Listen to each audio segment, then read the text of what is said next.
I never expected to attend my sister's wedding as anything other than her maid of honor. But there I was, clutching a document that would destroy everything she'd schemed for. The prenuptial agreement felt heavy in my hands as I watched them exchange vows at my dream venue with my fiancé. Sometimes karma needs a little help, I thought, as I waited for the perfect moment to reveal what I knew. Before we jump back in, tell us where you're tuning in from, and if this story touches you, make sure you're subscribed. Because tomorrow, I've saved something extra special for you. The sunlight streamed through the tall windows of my parents' lakeside home as I stood frozen in the hallway, my heart shattering with each word that floated from the sunroom. I'd come home early from my business trip, excited to surprise everyone with news about my promotion. Instead, I was the one receiving a devastating surprise. "Natalie was always too soft for someone like you, Ryan," my mother's voice carried clearly through the partially open door. "She's ambitious, yes, but she lacks the social connections you need. Vanessa has always been the one with the right kind of determination. The kind that would complement your career perfectly." I couldn't believe my ears. My own mother was trying to convince my fiancé of 6 years that my younger sister would make a better wife. 6 years of building a life together, planning our future, even picking out our wedding venue for the ceremony that was only 4 months away. "Honestly, Ryan, the Willow Creek estate is wasted on Natalie's simple tastes," my mother continued. "Vanessa would know how to showcase it properly for the photos. She's been dying to get married there since she was a teenager. And with her connections to the Hamilton family, your judgeship would practically be guaranteed next year." The silence that followed felt like an eternity. I expected Ryan to defend me, to laugh off my mother's ridiculous suggestion. We'd been together since law school. We'd struggled through student loans, celebrated passing the bar exam together, and supported each other through every career move. He knew me better than anyone. "Mrs. Patterson, I don't know," Ryan finally responded, his hesitation already a betrayal. "Natalie and I have built so much together. And what do you have to show for it?" My mother's dismissive tone cut like a knife. "A mid-level position at a firm that barely makes the city rankings. Vanessa already has partnerships with 3 of the top firms in Boston. Just think about it. You two would be unstoppable together." I backed away silently, my promotion news suddenly insignificant. I'd been offered partnership at my firm, the youngest person ever to achieve it, and had flown home early to share my triumph with my family and the man I loved. The irony was crushing. The worst part wasn't my mother's betrayal. I'd grown accustomed to her comparing me unfavorably to my sister. It was Ryan's silence, his consideration of the proposition, that truly devastated me. I slipped out of the house unseen and drove to our apartment in a daze. We'd chosen it for its proximity to both our offices, a practical decision we'd made together. Every corner of it contained memories of our relationship: the second-hand couch we'd bought when we first moved in, the expensive coffee machine Ryan had surprised me with after I won my first major case, the framed photo from the day he proposed at the harbor. Instead of confronting them immediately, I made a critical decision to watch and wait. Perhaps it was the lawyer in me, but I needed evidence before making accusations. If Ryan was truly considering my mother's suggestion, I would see the signs. The changes were subtle at first. Ryan began mentioning Vanessa in casual conversation, how impressive her latest court victory was, how well-connected her clients were, how she'd invited him to join her table at a charity gala while I was working on a case in Chicago. Each comment felt like a paper cut, small but undeniably painful. Then came the late-night texts he'd quickly hide when I entered the room, the business lunches that extended well past office hours, and the sudden interest in social events he'd previously dismissed as pretentious networking. "You're being paranoid," my friend Diane insisted when I confided my suspicions over coffee. "They're practically family now that you're engaged. It would be weird if they didn't get along." I wanted to believe her, I tried to ignore the growing knot in my stomach as Ryan's behavior became increasingly distant. Our wedding planning sessions, once filled with excitement and laughter, now felt strained and perfunctory. "Do you think the Willow Creek estate is really the best venue for us?" Ryan asked one evening, 6 weeks after I'd overheard that conversation. "It's quite traditional, and your sister mentioned this amazing modern art gallery that's just started hosting weddings." "My sister discussed wedding venues with you?" I kept my voice deliberately calm, watching his reaction carefully. "It just came up when we had coffee last week," he replied, avoiding my eyes. "She mentioned how the lighting would be perfect for your complexion." "You had coffee with Vanessa?" I hadn't been told about any coffee meetings. "It wasn't planned," Ryan said quickly. "We bumped into each other downtown when I was heading back from court. It would have been rude not to stop for a quick chat." The lies were becoming more frequent, each one more elaborate than the last. I began documenting everything: the inconsistencies in his stories, the unexplained absences, the text messages I glimpsed from Vanessa with hearts and inside jokes I wasn't privy to. The final confirmation came when I received a call from the wedding planner at Willow Creek Estate. "Ms. Patterson, I wanted to confirm the change of deposit holder for your September reservation. Your sister mentioned there might be some confusion when she made the update." "What update?" I asked, my knuckles white around the phone. "The name change on the reservation," she explained uncomfortably. "It's now under Vanessa Patterson and Ryan Bennett. Your sister said it was a surprise for you, but I wanted to make sure everything was in order." I thanked her calmly, hung up, and then systematically began to investigate what else had been happening behind my back. The betrayal wasn't just personal. It was meticulously planned. They'd been working together for months, it seemed, carefully laying the groundwork while keeping me in the dark.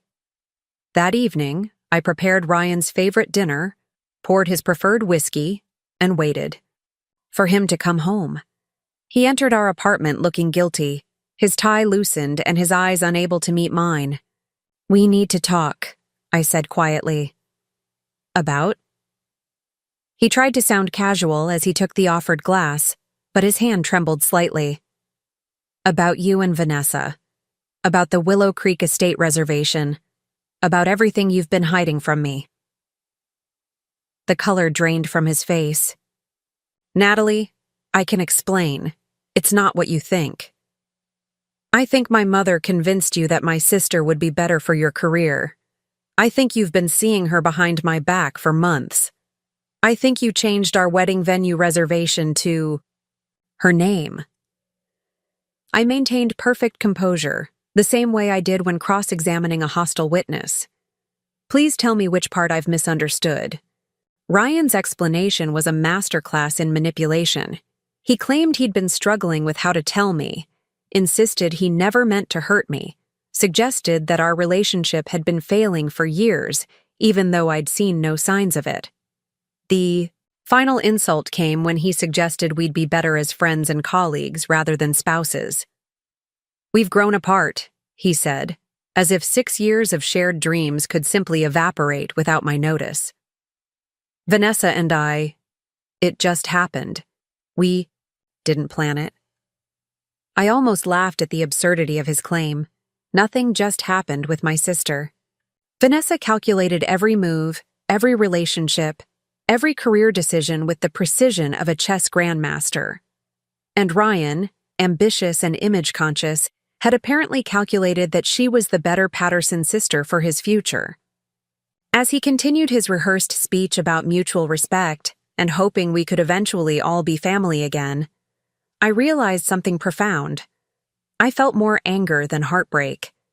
The man I thought I loved would never have betrayed me this way. The person standing before me was a stranger wearing a familiar face.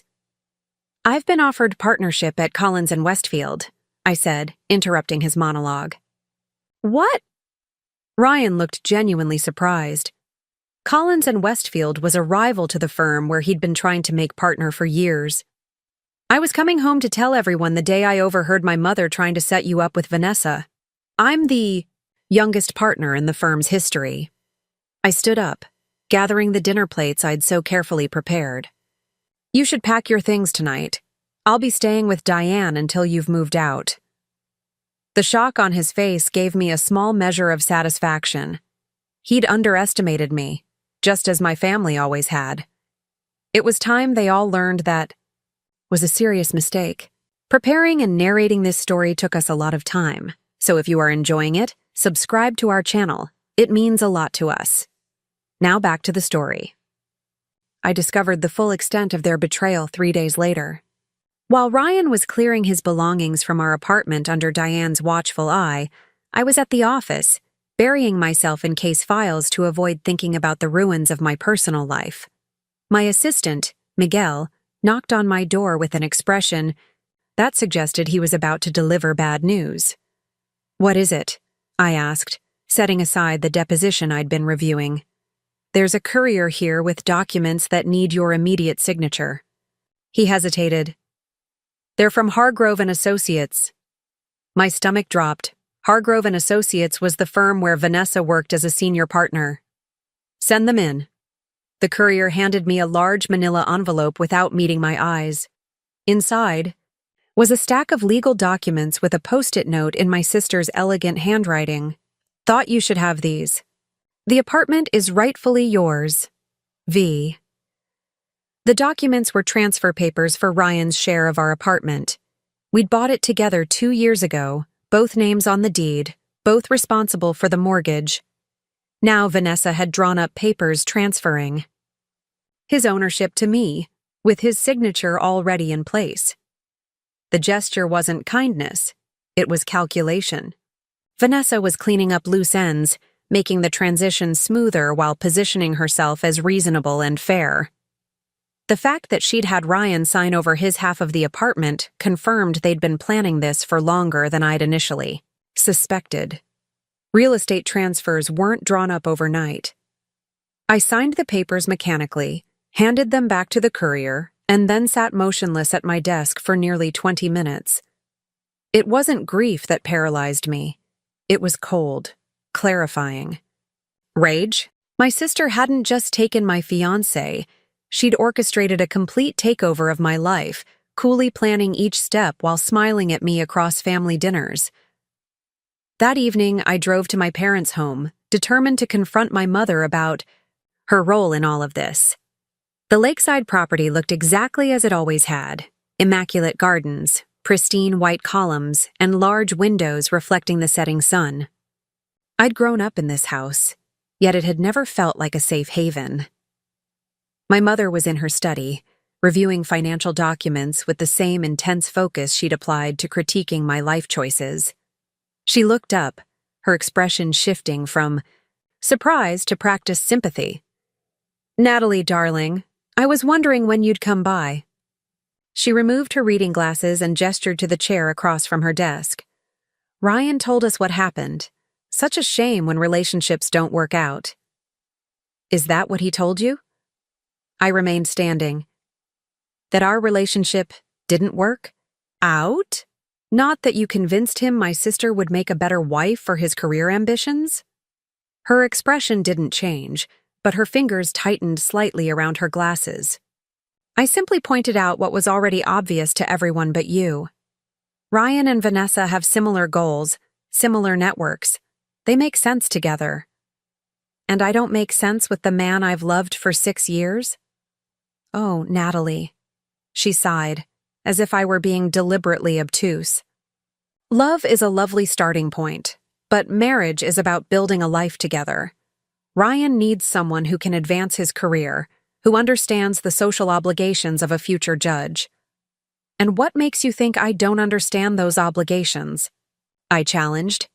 "I'm a partner at Collins and Westfield now, the youngest in the firm's history." For a brief moment, surprise flickered across her face before she composed herself. "Collins and Westfield? When did that happen?" "The day I overheard you trying to convince Ryan to leave me for Vanessa. I came home early to share my news. I let the irony hang between us. Interesting timing, wouldn't you say?" "Well, that's..." Ah, congratulations, she offered, clearly recalculating. But Vanessa's connections are no better than mine now, I interrupted. In fact, Collins and Westfield represents 3 of the state Supreme Court justices.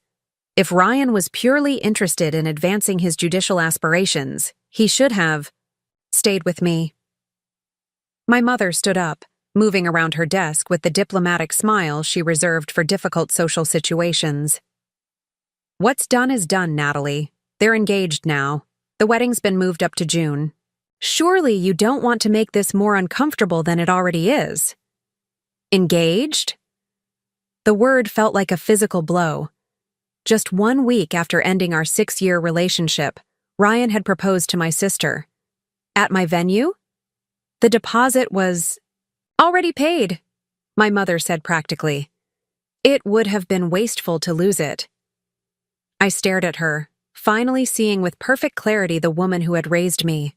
She had never viewed me as an individual with my own dreams and potential. I was simply a character in her social narrative, and if I wasn't playing my part correctly, I could be recast without a second thought. You know what the truly wasteful thing is, Mother? Having a daughter who becomes a partner at a prestigious law firm and not even seeing her value. I turned to leave, then paused at the door. Don't expect me at the wedding. Don't be childish, Natalie, she called after me. Family appearances matter. Think of what people will say if you're not there. I didn't respond. Her concern wasn't for my feelings, but for how my absence would reflect on the family image. As I walked to my car, my phone buzzed with a text from Vanessa. Can we talk? Coffee tomorrow? I didn't reply, but the next morning found me at Harborview Cafe, a neutral location far from our usual haunts. Vanessa arrived precisely on time, dressed in an expensive suit that highlighted her calculated elegance. We'd always been physical. Opposites, her tall and willowy, me shorter with curves, differences my mother had never failed to point out. Thank you for meeting me, she said, sliding into the chair across from me. I didn't think you would. Professional curiosity, I replied coldly. I wanted to see how you'd justify your actions. She had the grace to look uncomfortable, at least. I know this seems terrible from your perspective. Seems terrible? I interrupted. You stole my fiancé and my wedding venue in a calculated move that apparently had our mother's blessing. In what universe is that not objectively terrible? Ryan and I didn't plan this, she insisted, echoing his words from a week earlier. We grew close while working on the Donovan case together. Things just evolved.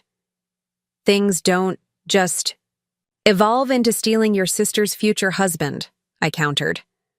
They evolve through deliberate choices, like having secret coffee meetings, like changing wedding venue reservations behind my back, like listening to our mother's manipulations. Vanessa leaned forward. Mother had nothing to do with... I heard her, Vanessa. I was there the day she told Ryan you would be better for his career. I kept my voice low but intense. I heard every word. She paled slightly. That was her idea, not mine. And yet you didn't discourage it. You didn't tell her it was wrong. You didn't respect the relationship I had built over 6 years. I stirred my untouched coffee. Tell me, was the prenuptial agreement your idea or hers? Vanessa's sharp intake of breath told me everything. How do you know about that? I know more than you think, I bluffed, filing away this new information. Do you really believe Ryan loves you? Or does he love what you represent? The connections? The prestige? The path to judgeship? That's not fair, she protested. We have a genuine connection. Like we did? Before you decided your connection mattered more than sisterhood? I stood up, placing enough cash on the table to cover both our drinks. I hope you're happy together. I truly do. But don't expect me to attend the ceremony or pretend this is anything other than what it is. A calculated career move disguised as a love match. As I walked away, Vanessa called after me. The prenup is standard for someone with my assets, Natalie. It doesn't mean anything about our relationship. I didn't turn back, but her words echoed in my mind. A prenuptial agreement. Of course, they would have one, with Vanessa's careful planning and substantial assets. And now I knew of its existence. A small but potentially significant piece of information that might prove useful someday. The weeks following my confrontation with Vanessa passed in a blur of work and emotional numbness. I threw myself into my new role as partner, staying at the office until midnight most days and working through weekends. My colleagues attributed my dedication to ambition. Only Diane knew it was a desperate attempt to avoid the empty silence of my apartment and the thoughts that came with it. 3 weeks after Ryan moved out, a manila envelope arrived at my office. Inside was an elegant ivory card, a wedding invitation. Vanessa and Ryan cordially requested my presence at their ceremony at Willow Creek Estate on June 18th, just 2 months away. The date had originally been picked by Ryan and me for our fall wedding, but they'd moved it up considerably. A handwritten note from my mother was attached. Your presence is expected. Family comes first. I stared at the invitation, torn between laughter and tears at the sheer audacity. They were inviting me to watch them get married at what was supposed to be my wedding, as if I could simply put aside the betrayal and smile for family photographs. I dropped the invitation into my desk drawer and tried to focus on the brief. I'd been drafting, but the words blurred before my eyes. My office phone rang, startling me from my thoughts. Ms. Patterson, this is Caroline from the Willow Creek Estate. I have a question about the wedding preparations. I think you've got the wrong Patterson, I said tightly. You should be speaking with my sister. Oh, I know Ms. Vanessa is handling most arrangements, Caroline said cheerfully. But she mentioned you're managing the legal paperwork for the day of documents? The prenuptial agreement and other signatures needed before the ceremony? I froze, my mind racing. Yes, that's correct. Sorry for the confusion. No problem. We just need to know what time you'll need the private signing room ready. Typically, we schedule it 2 hours before the ceremony, but Ms. Vanessa thought you might want it earlier. Earlier would be better, I agreed, improvising rapidly. 3 hours before, if possible. Some of these documents can be time-consuming. Perfect. I'll make a note of that. And will you need anything special for the signing? We usually provide champagne for toast after signatures. Just privacy and good lighting, I replied. These are confidential legal matters. After ending the call, I sat motionless, processing what had just happened. My sister had apparently told the venue I was handling their prenuptial agreement, likely to avoid questions about why another lawyer was involved. She hadn't bothered to tell me about this fabrication, probably assuming I wouldn't attend the wedding anyway. It was a careless mistake on her part. Vanessa was usually meticulous about details, but in her haste to secure the venue and expedite the wedding, she'd created an opening. I now had legitimate access to their prenuptial agreement, a document that could potentially reveal much about the true nature of their relationship. That evening, I finally opened the invitation drawer and studied it more carefully. Attending their wedding would be painful, but it might also provide information I couldn't access any other way. What exactly was in that prenup? What provisions had my calculating sister included? What had Ryan agreed to in his rush to secure his ambitious future? I called my mother that evening. I'll be at the wedding, I said without preamble when she answered. Well, of course you will, she replied, as if my attendance had never been in question. Your sister wants you to be a bridesmaid. I nearly choked. That's not happening. But the photos. I'll attend as a guest, Mother. Nothing more. My tone left no room for negotiation. And I'd appreciate if you'd inform Vanessa that I'll need access to their legal documents before the ceremony, as the venue seems to believe I'm handling them. There was a pause. What legal documents? Ask Vanessa, I replied coolly. She's apparently been using my name. 2 days later, Vanessa appeared at my office without an appointment. Miguel tried to intercept her, but she brushed past him with the entitlement of someone accustomed to getting her way. "What exactly are you playing at?" she demanded, closing my office door with controlled force. I looked up from my computer with deliberate calm. "You'll need to be more specific." "You know exactly what I mean. You told Mother you're handling our prenup at the wedding. That's a lie." "No, that's what you told the venue. I simply didn't correct their assumption." I leaned back in my chair. "Careless of you, really. Using my name without checking with me first." Vanessa paled slightly, then recovered. "It was a miscommunication. The wedding planner misunderstood." "Did she?" "When she specifically mentioned I'd be handling the day of documents and prenuptial agreement?" I raised an eyebrow. "Those seem like very specific terms for a miscommunication." "Fine." Vanessa dropped into the chair across from my desk. "I needed to handle things quickly, and using your name avoided questions. It was wrong. I apologize." "Apology accepted," I said mildly, watching her relax slightly before continuing.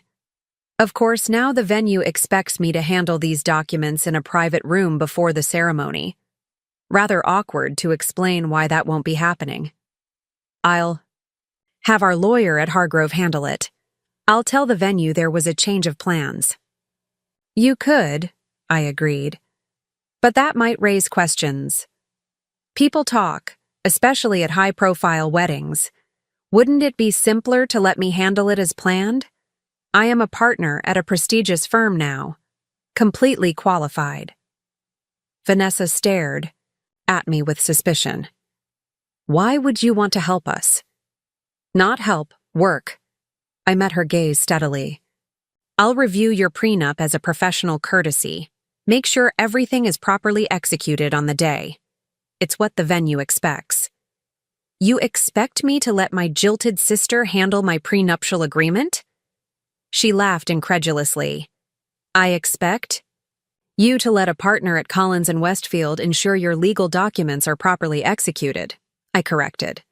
"Unless you'd prefer to explain to your wedding planner, the venue staff, and potentially your guests why there's been a last-minute change to the signing arrangements." I watched the calculation in her eyes, weighing social embarrassment against giving me access to their documents. Vanessa had always prioritized appearances. "Fine," she finally agreed. "But I want to be clear. You'll be reviewing previously prepared documents, not drafting or advising."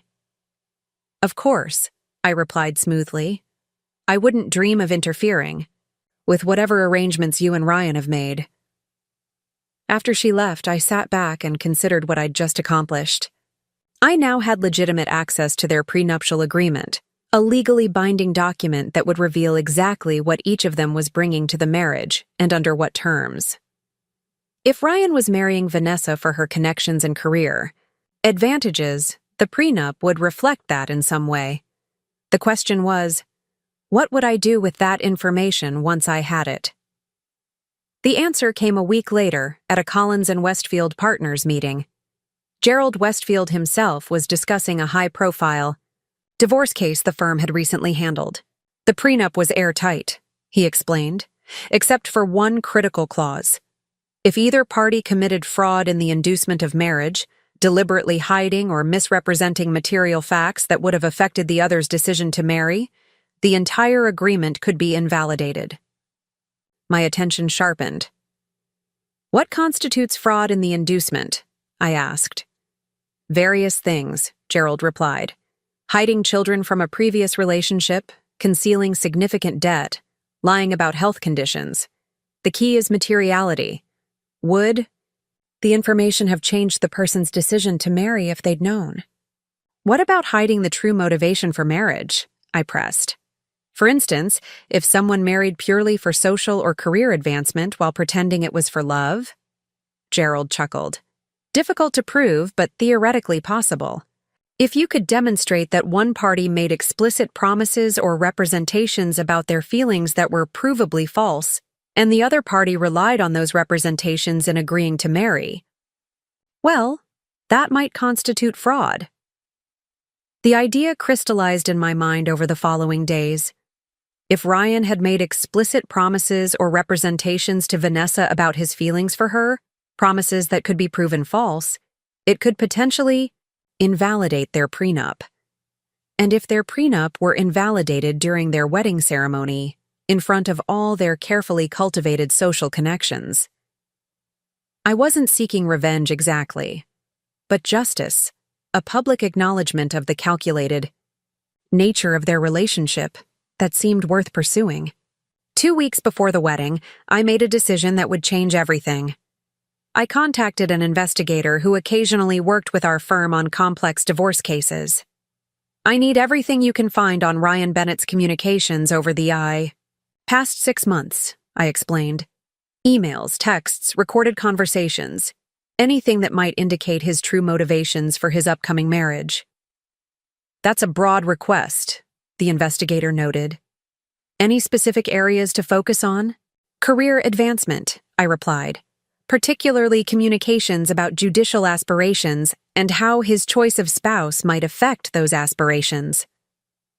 It was a gamble, but one worth taking. If Ryan had been explicit about his motivations with anyone, colleagues, friends, mentors, those communications would be powerful evidence of fraud. And if the investigator found nothing, I'd simply review the prenup professionally as agreed, swallow my pride, and watch my sister marry my ex-fiancé. But deep down, I knew Ryan. His ambition had always been his driving force, carefully concealed beneath charm and apparent devotion. If there was evidence to find, my investigator would find it. And then I would have a choice to make. Let the wedding proceed without incident, or bring their prenup to the ceremony in a way they never anticipated. The investigator's findings exceeded my wildest expectations. 1 week before the wedding, he delivered a thick file folder to my office after hours, ensuring no one else saw the exchange. "You hit the jackpot," he said, placing the folder on my desk with a significant look. "I've been doing this for 15 years and I've rarely seen someone document their own duplicity so thoroughly." After he left, I locked my office door and began reviewing the contents. There were printouts of emails, text message logs, transcripts of recorded conversations, and even handwritten notes, all meticulously organized and annotated. The most damning evidence came from Ryan's communications with his mentor, Judge William Harrison, a man he'd clerked for during law school. In an email dated just 2 days after I'd confronted him about his relationship with Vanessa, Ryan had written, "The transition has been smoother than expected. Natalie took it hard, of course, but maintained her typical composure. Vanessa and I are accelerating our timeline. The wedding is set for June at Willow Creek. Her connections to the Hamilton family alone make this a strategic alignment that should position me perfectly for the judicial appointment next year. Between her family's influence and her firm's client list, my path is now clear." Judge Harrison's response was equally revealing. A calculated risk, but potentially a wise one. Natalie would have been a solid partner, but Vanessa brings the right family legacy and connections that the committee values. Just ensure she believes this is about more than advancement. Women, even ambitious ones, prefer to think love is the primary motivation. My hands shook as I read their clinical dissection of my relationship and Vanessa's utility. In another email to a law school friend, Ryan had written, "The prenup negotiations have been intense.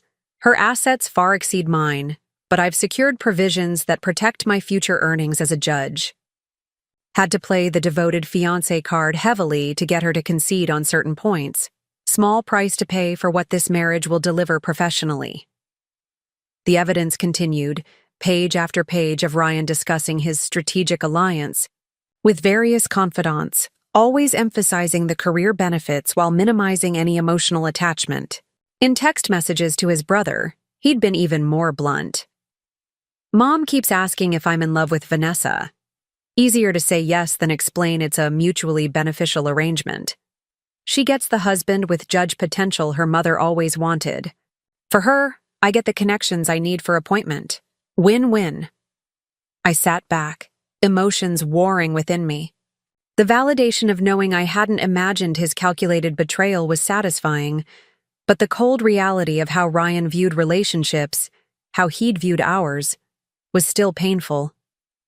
What surprised me most was the evidence that Vanessa might be unaware of Ryan's true motivations. In numerous communications, he referenced making her believe his feelings were genuine and playing the devoted fiancé. Could my calculating sister actually be the one being manipulated this time? The question of what to do with this information consumed me over the next few days. I could send the file anonymously to Vanessa, but there was no guarantee she would believe it, or that she wouldn't dismiss it as a desperate attempt by me to sabotage her wedding.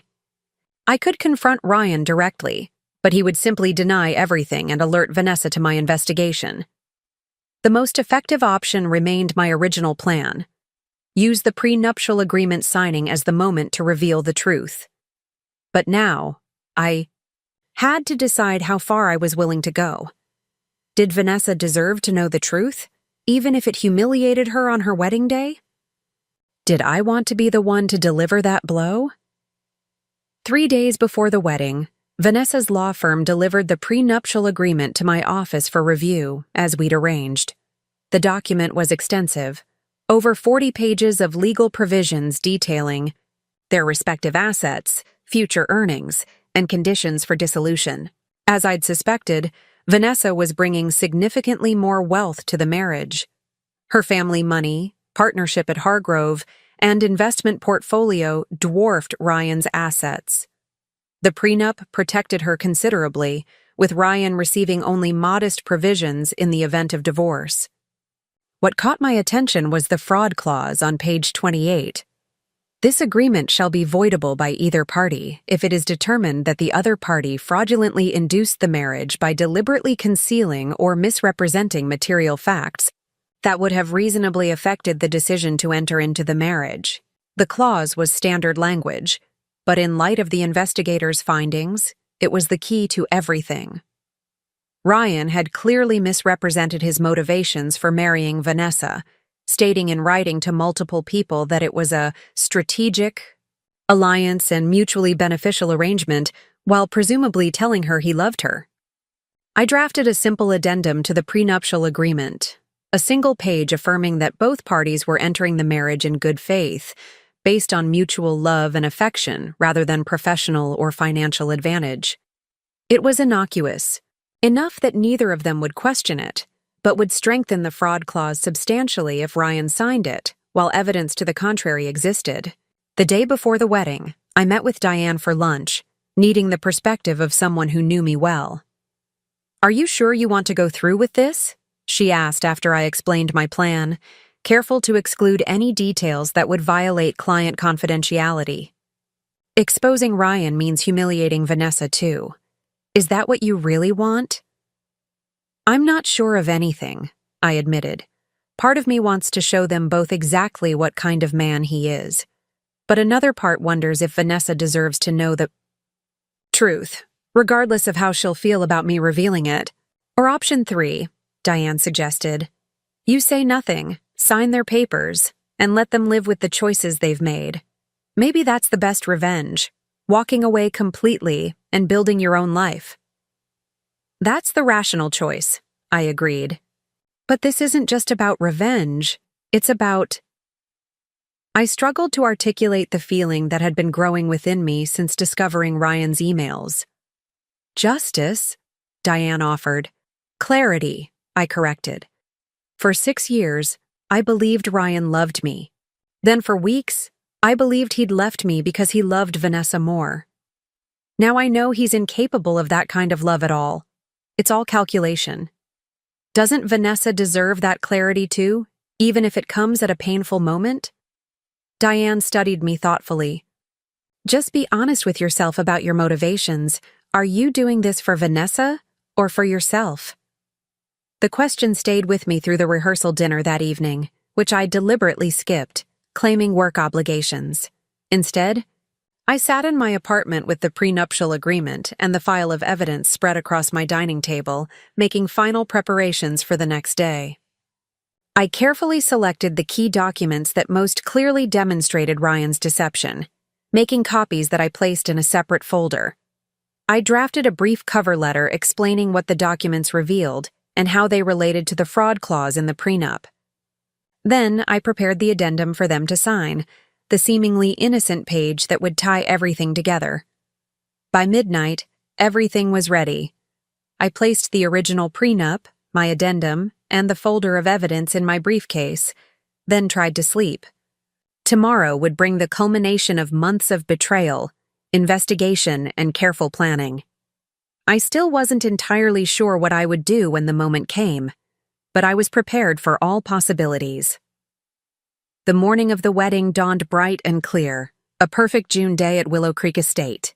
I arrived 3 hours before the ceremony as arranged, dressed in a tailored navy suit that projected professional competence rather than wedding guest frivolity. Caroline, the venue coordinator, greeted me and led me to the private signing room, a wood-paneled library with leaded glass windows overlooking the estate's gardens. Ms. Vanessa and Mr. Bennett should be here shortly, she informed me. Can I get you anything while you wait? Coffee? Water? Water would be fine, I replied, setting up my materials on the ornate desk that dominated one end of the room. I arranged the prenuptial agreement and signing pages neatly in the center, keeping the folder of evidence in my briefcase for now. The minutes ticked by slowly as I stood at the window, watching the venue staff arranging chairs for the ceremony. The garden where Ryan and Vanessa would exchange vows was the same spot where he had once promised me we would begin our life together. Now I was preparing to potentially end their marriage before it even began. The door opened, and I turned to see Ryan entering, dressed in his morning suit, looking every inch the successful attorney on his way to becoming a judge. He faltered slightly upon seeing me, as if he'd somehow forgotten I would be there despite the arrangements. "Natalie," he said, regaining his composure. "Thank you for doing this. It's professional of you." "Just fulfilling my obligations," I replied evenly. "Where's Vanessa?" "Finishing up with her makeup. She'll be here shortly." He approached the desk, glancing at the papers. "Is everything in order?" "Almost," I said, watching him carefully. "There's just a standard affirmation addendum to sign. Nothing substantial, just confirming the representations you've both made are truthful and in good faith." He nodded, seemingly relieved by the simplicity. "Of course." We stood in uncomfortable silence until Vanessa arrived 5 minutes later, resplendent in a silk robe over her undergarments, her hair and makeup already completed for the ceremony. "Let's get this done quickly," she said, barely acknowledging me. "The photographer wants to start the pre-ceremony shots in 40 minutes. "It shouldn't take long," I assured her, gesturing to the chairs at the desk. "Please, both of you, have a seat." As they settled in, I remained standing, suddenly acutely aware that I stood at a crossroads. The folder of evidence sat in my briefcase, waiting. All it would take was one motion to pull it out, to place Ryan's duplicity on the table between them. In that moment, I would transform from facilitator to destroyer. I looked at my sister, the woman who had betrayed me without hesitation, yet who might now be the one being betrayed. I looked at Ryan, the man I had loved, who had proven himself incapable of genuine love in return, and I made my decision. "Before we proceed with the signing," I said calmly, "I should explain what you're about to sign." Ryan shifted impatiently. "We've already reviewed the prenup with our respective counsel, Natalie. This is just a formality." "The prenuptial agreement, yes," I agreed. "But I've added a standard addendum that requires special attention." I handed each of them a copy of the single page I'd prepared. "This document affirms that you're both entering this marriage in good faith, based on mutual love and affection rather than any professional or financial advantage." Vanessa skimmed it quickly, her brow furrowing slightly. "This seems unnecessary. The prenup already covers our financial arrangements. It's a formality, I explained, but an important one. It strengthens the fraud clause on page 28. I turned to that section in the main document, pointing it out to them. This protects both of you from entering a marriage under false pretenses. Ryan's expression remained neutral, but I noticed a slight tension around his eyes. Again, this seems redundant. Perhaps, I conceded, but recent cases have established that explicit affirmations of good faith can be crucial if questions ever arise about the validity of the prenup. I was improvising legal justification, but with enough technical language to sound plausible. It's standard practice at Collins and Westfield now. Vanessa nodded, seemingly satisfied with the explanation. Fine, let's sign and move on. Ryan hesitated, studying the addendum more carefully. I'm not sure this is necessary. It's a single page, Ryan, Vanessa interrupted, clearly annoyed by the delay. Just sign it so we can get back to the wedding preparations. I watched him carefully, seeing the calculation in his eyes. Refusing to sign would raise suspicions with Vanessa, while signing a document that contradicted his private communications created legal vulnerability. It was the perfect trap. After a moment, he reached for a pen. Of course. One moment, I said, reaching into my briefcase. The room seemed to still as I pulled out. Not the folder of evidence, but a legal pad, and another copy of the prenup for reference. Let me just confirm a few details first to ensure everything is properly prepared. The tension in Ryan's shoulders eased slightly as I referenced various sections of the prenup, asking clarifying questions about assets and future earnings. He answered confidently, clearly relieved that I wasn't about to create a scene. After several minutes of this, I returned to the addendum. So, just to be absolutely clear for the record, you're both affirming that you're entering this marriage based on mutual love and affection, not for any professional advantage or social advancement? Yes, Vanessa said firmly. Ryan nodded. Of course.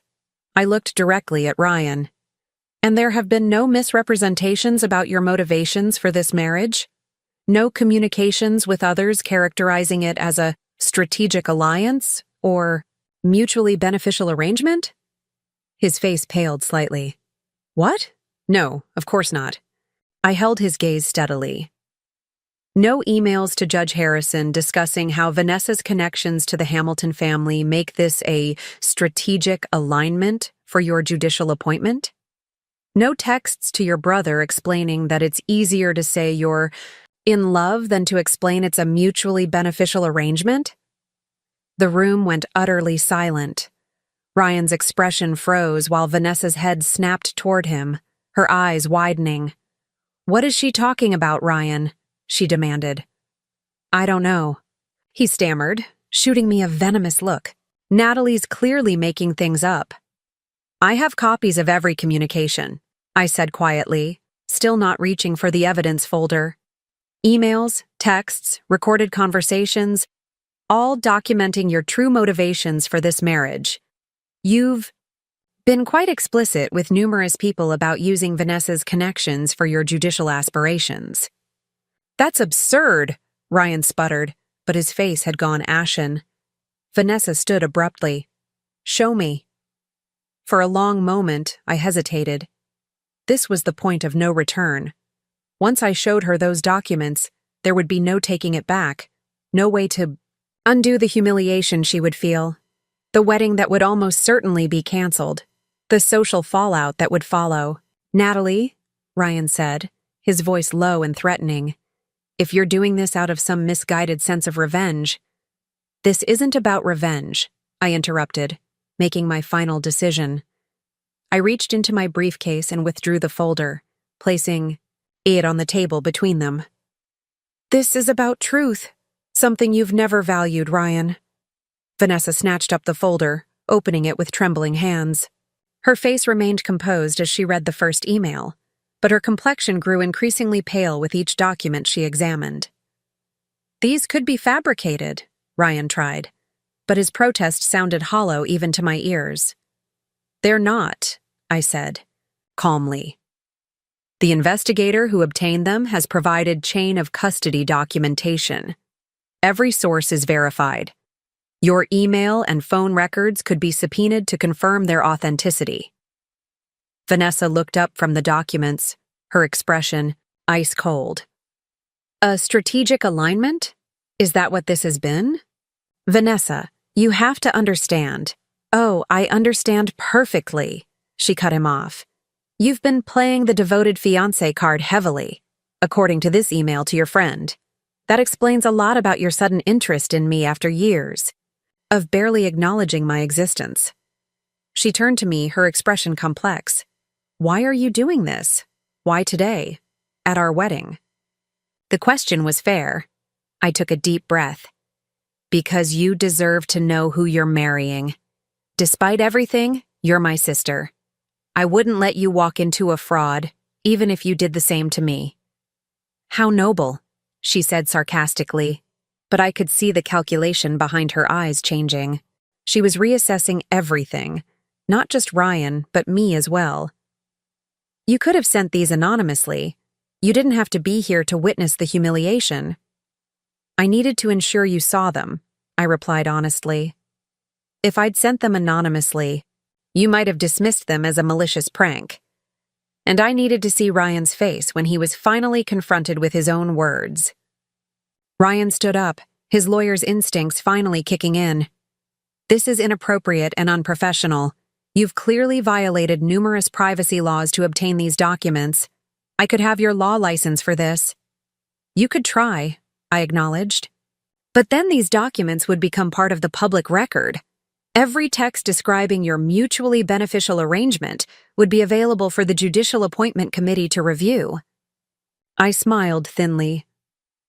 Is that really the outcome you want? The color drained further from his face as he realized the trap he was in. Any action against me would only spread the very information he needed to keep private. Vanessa placed the folder down carefully, her composure remarkable given the circumstances. I think you should leave, Ryan. Vanessa, we can discuss this. There's nothing to discuss.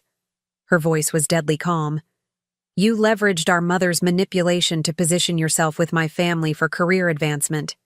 You've been explicitly documenting your duplicity for months. You even had the audacity to brag about it. She removed her engagement ring, placing it on top of the documents. The wedding is off. You can't be serious, he protested. Think about the guests, your family's reputation. My family will recover, she said coldly. Your judicial aspirations, however, might not. Now get out before I decide to share these documents with everyone waiting in the garden. Ryan looked from Vanessa to me, his face contorted with barely controlled rage. You'll regret this, he said to me, his voice low. Both of you. No, I replied calmly. I don't think we will. After he stormed out, Vanessa and I were left alone in the room, an awkward silence stretching between us. I began gathering the documents, returning them to my briefcase. I should go tell the guests, she said finally. What will you tell them? I asked. The truth. A sanitized version, at least. She managed a brittle laugh. That irreconcilable differences came to light at the last moment. I nodded, continuing to collect my things. I wasn't sure what else to say. Despite the vindication of exposing Ryan, I took no joy in Vanessa's humiliation or pain. Why did you do it? She asked suddenly. Really? Was it revenge for what I did to you? I paused, considering the question seriously. No, I said finally. It wasn't revenge. It was clarity. For 6 years, I believed Ryan loved me. Then I believed he loved you more. Now we both know he's incapable of that kind of love. It's all calculation for him. You deserve to know that before legally binding yourself to him. Vanessa studied me for a long moment. I would have done it differently if our positions were reversed, she said finally. I would have let you marry him, then held the knowledge over both of you for leverage. She smiled faintly. But then, you were always the better person. I wasn't sure if it was a compliment or an observation of weakness in her eyes. With Vanessa, it could be both. I should go, I said, closing my briefcase. You have guests? To address, and I'd only complicate things by being seen. Yes, she agreed. That would be best. I headed for the door, then paused. For what it's worth, I'm sorry it happened this way. She looked at me with an inscrutable expression. Are you? Really? I considered the question. I'm sorry for your public humiliation today. I'm not sorry you discovered the truth about Ryan before marrying him. Fair enough. She straightened her shoulders, already visibly rebuilding her composure. Mother will be devastated. This will completely disrupt her social calendar. Despite everything, I found myself smiling slightly at the typical Vanessa response. I'm sure she'll adapt. As I left through a side entrance to avoid the gathering wedding guests, I felt lighter than I had in months. Not because of Vanessa's pain or Ryan's exposure, but because I'd finally broken free of the doubt and confusion that had plagued me since overhearing that conversation in my parents' kitchen. In the parking lot, I called Diane. It's done, I said when she answered. Did you go through with it? She asked. Yes, I replied. The wedding's off. Ryan's been exposed. How do you feel? I considered the question as I started my car. Lighter, clearer, ready to begin. Something new. Come over, she suggested. We'll open some wine and you can tell me everything. Not tonight, I said, surprising myself with the decision. I think I need to get away for a while, clear my head, figure out what's next. Where will you go? I hadn't consciously made a plan, but as she asked, I knew the answer. Remember, that beach house rental we looked at last summer in Sea Pines? The one with the writing desk overlooking the ocean? The one you said you'd rent someday when you had time to finish your novel? That's the one, I confirmed, smiling at the memory. 6 years ago, before law school consumed my life, I'd been working on a legal thriller. Ryan had gently but persistently suggested I focus on my real career instead of a hobby. I'd put the manuscript away and never looked back. I'm going to rent it for the summer, I decided. Take a leave from the firm. Finish my book. Just like that? Diane sounded surprised but pleased. Just like that, I confirmed. Life's too short to let other people dictate your choices. I learned that the hard way. As I drove away from Willow Creek Estate, away from the life I'd thought I wanted, the man I'd thought I loved, the family that had never truly valued me, I felt an unexpected sense of freedom. The future stretched before me, unwritten and full of possibilities I'd never allowed myself to consider. For the first time in years, I was making choices solely for myself, not to meet others' expectations or to prove my worth to anyone. The realization was both terrifying and exhilarating. I had no idea what would happen with Vanessa or my mother in the long term. Those relationships might be permanently altered or even severed by today's events. But whatever came next, I would face it on my own terms, with clarity about who I was and what I truly wanted. The prenup I'd brought to the ceremony hadn't just ended a fraudulent marriage before it began, it had freed me from the prison of others' expectations.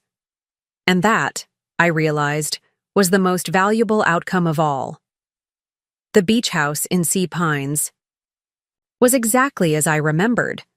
A weathered cedar-shingled cottage perched on a small dune, with windows overlooking the Atlantic and a wraparound deck that caught the morning sun. I'd booked it for 3 months, longer than I'd ever taken off work, using a significant portion of my savings. Gerald Westfield had been surprisingly understanding when I'd requested the leave of absence. Burnout hits the best of us, he'd said, leaning back in his leather chair during our meeting the Monday after the wedding debacle. Take the time you need. We can redistribute your cases. I didn't correct his assumption about burnout. It was simpler than explaining the tangled web of betrayal, investigation, and disrupted wedding that had led to my sudden need for distance. The first week at the beach house passed in a blur of sleep and walks along the shore, my mind gradually unwinding from the constant tension I'd been carrying for months. I retrieved my old manuscript from a cloud storage account where it had sat untouched for years, reading through chapters I barely remembered writing. The story followed a female prosecutor tracking a sophisticated white-collar criminal who manipulated the legal system with the same ease Ryan had manipulated my emotions. The irony wasn't lost on me. By the second week, I'd established a routine. Writing in the mornings while my mind was fresh, walking the beach in the afternoons, then editing in the evenings with a glass of wine on the deck. The manuscript was rough, but showed promise. I could see why I'd been excited about it years ago, before I'd let Ryan's subtle criticism convince me it was a frivolous pursuit. I was deep in the process of restructuring a complicated trial scene one afternoon when someone knocked on my door. I wasn't expecting visitors. I'd told no one but Diane and my office where I was staying. When I opened the door, I found a tall woman with silver-streaked dark hair and keen blue eyes standing on my porch, holding a book in one hand and a bottle of wine in the other. "You're the new tenant," she said, her voice warm but direct. "I'm Eliza Morgan. I own the place next." Or, she gestured to a similar cottage about 100 yards down the beach. "Natalie Patterson," I replied, extending my hand. "Nice to meet you." "I bring gifts to newcomers," she said, handing me both items. "Local wine and my latest. Strictly optional whether you drink or read either." I glanced at the book, a legal thriller with Eliza's name emblazoned across the cover. I looked back at her with sudden recognition. "Eliza Morgan? The Eliza Morgan who writes the Kate Calloway series?" I asked, surprised. Her books had been bestsellers for years, following a brilliant defense attorney through increasingly complex cases. She smiled, seeming pleased at my recognition. "The very same. Though on the beach, I'm just the nosy neighbor who writes." "I've read all your books," I admitted. "They're what inspired me to start my own manuscript years ago." Her eyebrows rose with interest. "A fellow writer? Now I'm definitely intruding. Are you working on something now?" Before I knew it, I'd invited her in for coffee, and we were deep in conversation about writing, law, and the challenges of balancing both. Eliza had been a practicing attorney for 20 years before turning to writing full-time, and her insights were both practical and encouraging. "Most legal thrillers get the procedure all wrong," she observed as we sat on my deck. "But you're actually in the trenches. That authenticity is invaluable." "I've been away from my manuscript for years," I admitted. "Only recently decided to return to it." "What brought you back?" she asked, her head tilted curiously. I hesitated, unsure how much to share with this virtual stranger. But something about Eliza's direct gaze encouraged honesty. "A reminder that I'd been living according to others' expectations rather than my own desires," I said carefully. "A rather dramatic reminder, actually." "The best kind," she said with a knowing smile. "I left my law practice after my husband, of 15 years, announced he was leaving me for his much younger associate. Cliché, I know, but effective. I realized I'd been postponing my dream of writing for a partnership that never valued my full self. The parallel to my own situation was so striking that I laughed, surprising myself with the sound. "I can relate. Very much." "I suspected as much," she said. "There's a certain look people have when they're reclaiming their lives. A clarity in the eyes." She leaned forward. "If you're serious about your manuscript, I run a small workshop for writers here during the summer. Just 4 or 5 people, all working on book-length projects. We meet Tuesday evenings at my place. You're welcome to join." The invitation was unexpected, and exactly what I needed. A purpose beyond recovering from betrayal. A community beyond the one I'd left behind in Boston. I'd like that very much, I said. That evening marked the beginning of a transformative friendship. Eliza was 15 years my senior, but her perspective on both writing and life resonated deeply with me. She'd rebuilt her identity after betrayal, finding greater success and fulfillment than she'd ever known in her previous career. Over the weeks that followed, the Tuesday workshops became the anchor of my schedule.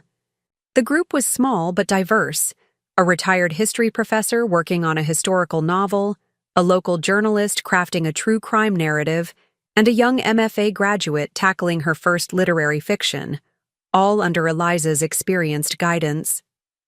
Their feedback on my manuscript was invaluable, helping me tighten the plot and deepen the characters in ways I wouldn't have managed alone. But it was the private conversations with Eliza that truly shaped my thinking. We fell into a routine of sharing dinners twice a week, alternating between our cottages, discussing everything from legal procedurals to personal philosophies. The most important lesson I learned after David left, she told me one evening as we shared pasta on her deck, was that betrayal isn't just about loss. It's also about possibility. When someone removes themselves from your life, whether by choice or by revealing who they truly are, they create space for something better. I'm still processing the who they truly are part, I admitted, twirling spaghetti around my fork. I thought I knew Ryan completely after 6 years. I thought I understood my sister and mother too. But now you know them more truly, Eliza pointed out.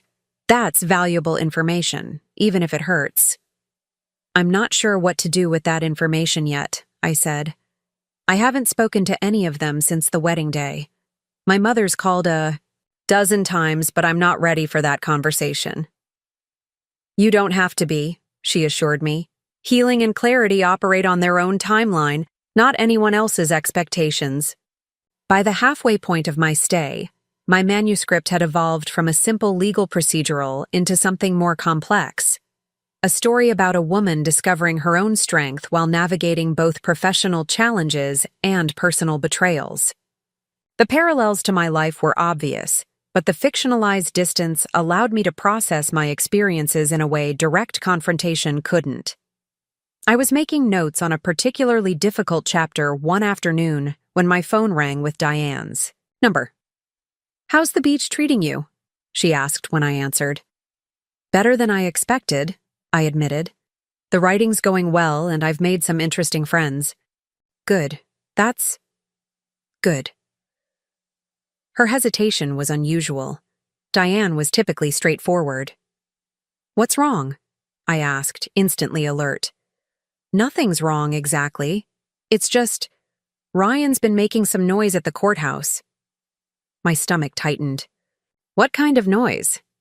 "Nothing direct. He's been telling colleagues that you suffered some kind of breakdown, implying that's why you torpedoed your sister's wedding and then disappeared." I closed my eyes, breathing through the flash of anger. Of course Ryan would attempt to control the narrative, painting me as unstable rather than himself as manipulative. "Has it affected your standing at the firm?" I asked, concerned that my actions might have backfired on my career. "Not at all," Diane assured me.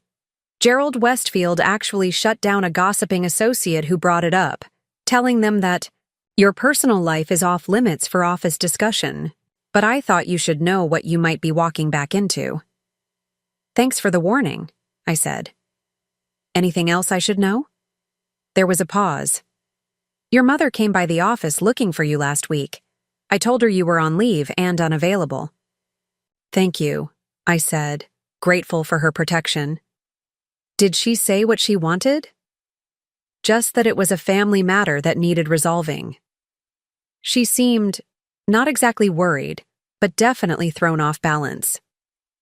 I could imagine my mother's discomfort. The carefully orchestrated social narrative she'd constructed, brilliant elder daughter advancing her career while beautiful younger daughter made an advantageous marriage, had completely collapsed. Her controlled world was in disarray, and she had no idea how to proceed without my cooperation in whatever new scenario she was planning. "She'll have to wait," I said firmly. "I'm not ready to re-engage with any of them yet." After hanging up with Diane, I took a long walk on the beach, turning over this new information. Ryan was attempting to discredit me, which meant he felt threatened by the truth I possessed. My mother was trying to re-establish contact, likely to negotiate some new arrangement that would salvage the family's social standing. What surprised me was how little either prospect bothered me now. 6 weeks of distance had given me perspective I couldn't have gained in Boston, surrounded by the debris of my former life. That evening at Eliza's workshop, I shared a newly revised chapter where my protagonist confronts a colleague who's been spreading rumors to undermine her credibility. "This rings very true," the retired professor commented. "The protagonist isn't just defending her reputation, she's asserting her right to define her own narrative." "Exactly," I agreed. "She's reclaiming control of her story." Eliza gave me a knowing look. "Something shifted for you," she observed after the others had left. "You're writing with more conviction." I told her about Ryan's attempts to paint me as unstable and my mother's efforts to re-establish contact. "And how do you feel about it?"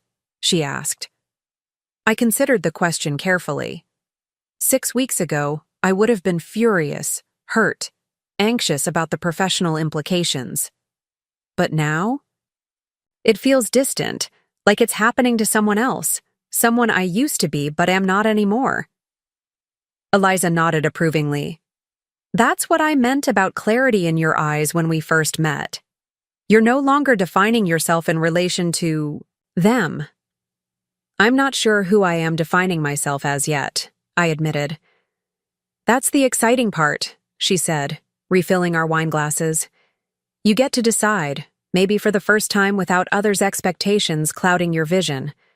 The next morning, I woke with unprecedented clarity about my path forward. I'd been thinking of my time at Sea Pines as a temporary retreat, a pause before returning to my real life in Boston. But what if this was my real life? What if the path I'd been on, prestigious law career, marriage to a fellow lawyer, fulfilling my mother's expectations of success, had been the detour?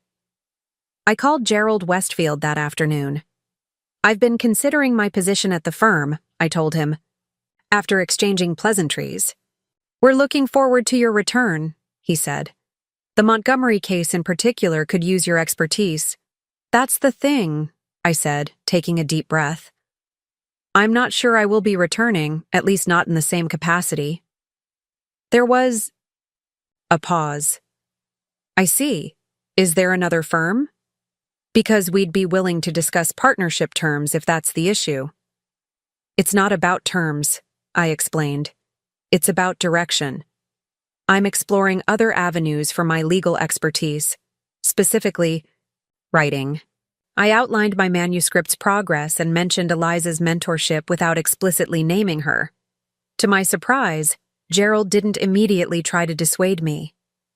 "I won't pretend I'm not disappointed," he said finally.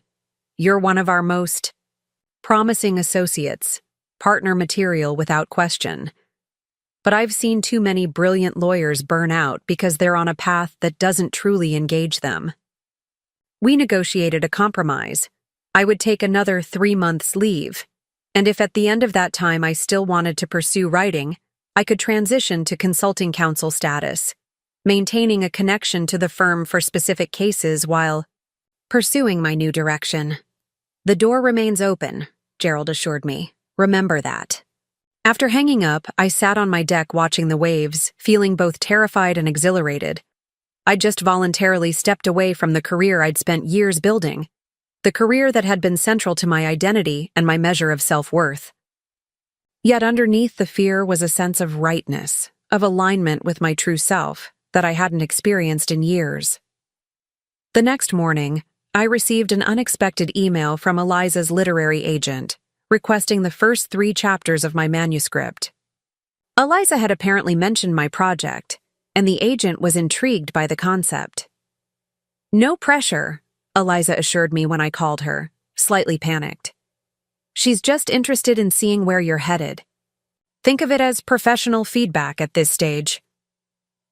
The request gave new urgency to my revisions. I spent the next week refining those critical opening chapters, integrating the insights I'd gained through the workshop while maintaining my authentic voice. The day I sent the chapters to the agent, Eliza appeared on my doorstep with champagne. "This is what we call a milestone moment," she declared. "The first time you officially put your work into the professional pipeline. It deserves celebration regardless of what happens next." As we toasted on the deck, watching the sunset paint the ocean in shades of gold and pink, I felt a profound sense of peace despite all the uncertainty ahead. "Thank you," I said suddenly, turning to Eliza. "Not just for the champagne or the workshop or the agent introduction. For showing me that there's life after betrayal, not just survival, but something richer and more authentic than what was lost." She smiled, her eyes crinkling at the corners. "That's the secret they don't tell you about rock bottom," she said. "It's actually the perfect foundation to build something new, something entirely of your own making." The future remained unwritten, filled with questions I couldn't yet answer. Would my manuscript find a publisher? Would I ever reconcile with my family? Would I return to Boston eventually, or make a new home elsewhere? But for the first time, those questions didn't fill me with anxiety. They were simply the next chapters in a story that had taken an unexpected but promising turn. A story where I was both the protagonist and the author, fully empowered to determine its direction. The prenup I'd brought to the ceremony had saved my sister from a marriage based on calculation rather than love. But more importantly, it had freed me to discover who I truly was beyond others' expectations. And that was a revelation worth every moment of pain that had preceded it. The agent's response came 2 weeks later, arriving in my inbox on a stormy afternoon that had confined me to the cottage. I'd been pacing nervously, checking my email every few minutes despite Eliza's assurances that literary agents often took months to respond. "Natalie," the email began, "I've finished reading your chapters and would like to discuss the project further. Are you available for a call tomorrow?" I stared at the screen, reading and rereading those simple sentences, trying to parse their meaning. It wasn't an enthusiastic declaration of love for my writing, but it wasn't a rejection either. I forwarded the email to Eliza with a simple subject line. "What does this mean?" Her response came minutes later. "It means she's interested. Don't overthink it. Say yes to the call." The conversation with Hannah Klein the next morning was both exhilarating and terrifying. She was direct but encouraging, asking pointed questions about my protagonist's motivations and the overall arc of the story. "Your legal background gives the procedural elements authenticity," she noted. "But what really caught my attention is your protagonist's internal journey. The parallels between her professional investigation and personal awakening create a compelling tension." She requested the full manuscript, warning me that it would likely need substantial revisions before being submission-ready. "But I see potential here," she concluded. Real potential. After the call, I sat on my deck in a state of stunned disbelief. A New York literary agent, a successful one, representing authors whose books I'd read and admired, saw potential in my work. In me. I called Eliza immediately. "Hannah Klein wants my full manuscript," I said without preamble. "I knew she would," Eliza replied, sounding utterly unsurprised. "When can you get it to her?" "That's the problem," I admitted. "It's not finished. I have about 60% drafted, but the ending still isn't clear to me." "Then you have work to do," she said simply. "Cancel any plans for the next few weeks. This is your moment to seize." For the next month, I lived and breathed my manuscript. I barely left the cottage except for quick walks to clear my head and Tuesday workshop sessions, which became entirely focused on my project. The group rallied around me with extraordinary generosity, reading chapters as I produced them, offering feedback within days rather than the usual week. Eliza became my daily sounding bored, sometimes dropping by with coffee in the mornings just to discuss plot points I was struggling with. She never told me what to write, but her questions helped me clarify my own thinking about the story and characters. Your protagonist is at a crossroads here, she pointed out during one such discussion. She knows the truth about the villain, but exposing him will also expose her own complicity in the earlier cover-up. What matters more to her, justice or self-preservation? The question resonated beyond the page, echoing my own choices about Ryan and Vanessa. Had I exposed them for justice or for my own vindication? The parallel helped me write a pivotal scene where my protagonist chooses a painful truth over comfortable lies. As the manuscript neared completion, I found myself thinking more frequently about my family and the unresolved situation in Boston. I hadn't spoken to any of them since the wedding day, though my mother continued to leave occasional voicemails that I listened to, but didn't return. We need to discuss family matters. Her most recent message said, her voice controlled but strained. Your silence is only making things more difficult, Natalie. Vanessa is considering a position in California. We should resolve things before she leaves. I mentioned the voicemail to Eliza during one of our evening discussions. Are you ready? To talk to them, she asked, swirling wine in her glass. I don't know, I admitted. Part of me wants to leave it all behind, start fresh without the weight of their expectations and disappointments. But another part wonders if that's just running away. There's a difference between running away and moving forward, Eliza observed. One is fear-driven, the other is purpose-driven. Which feels more true to you now? I considered the question seriously. 6 months ago, it would have been running away. Now it feels more like moving towards something of my own choosing. Then timing matters, she said. You can engage with them from this position of strength and clarity, or you can wait until you've established even more solid footing.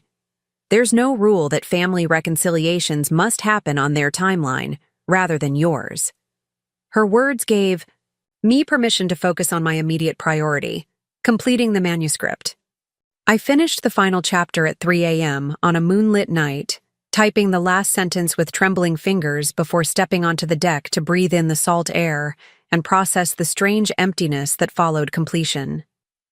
The story ended with my protagonist exposing the white-collar criminal's elaborate fraud scheme, but also acknowledging her own role in initially overlooking warning signs. She loses her perfect professional reputation but gains authentic self-respect and the foundation for a more honest future. I sent the completed manuscript to Hannah the next morning, then collapsed into exhausted sleep. When I woke in the late afternoon, I felt oddly disoriented, as if I'd been living in two worlds simultaneously and one had suddenly disappeared. Post-manuscript depression, Eliza diagnosed when I described the feeling over dinner that night. It's common. You've been living with these characters every day for months, and now they're gone. What's the cure? I asked. She smiled. Starting the next book helps. But in the meantime, reconnecting with the real world. Maybe it's time to think about what comes next for you, beyond the page. What came next arrived sooner than I expected. 3 days after submitting my manuscript, I received a call from Hannah. I stayed up all night reading it, she said without preamble. It needs work, tightening in the middle, strengthening your secondary characters, but the bones are excellent. I want to represent you. The words seemed to hang in the air as I struggled to process their meaning. You want to be my agent?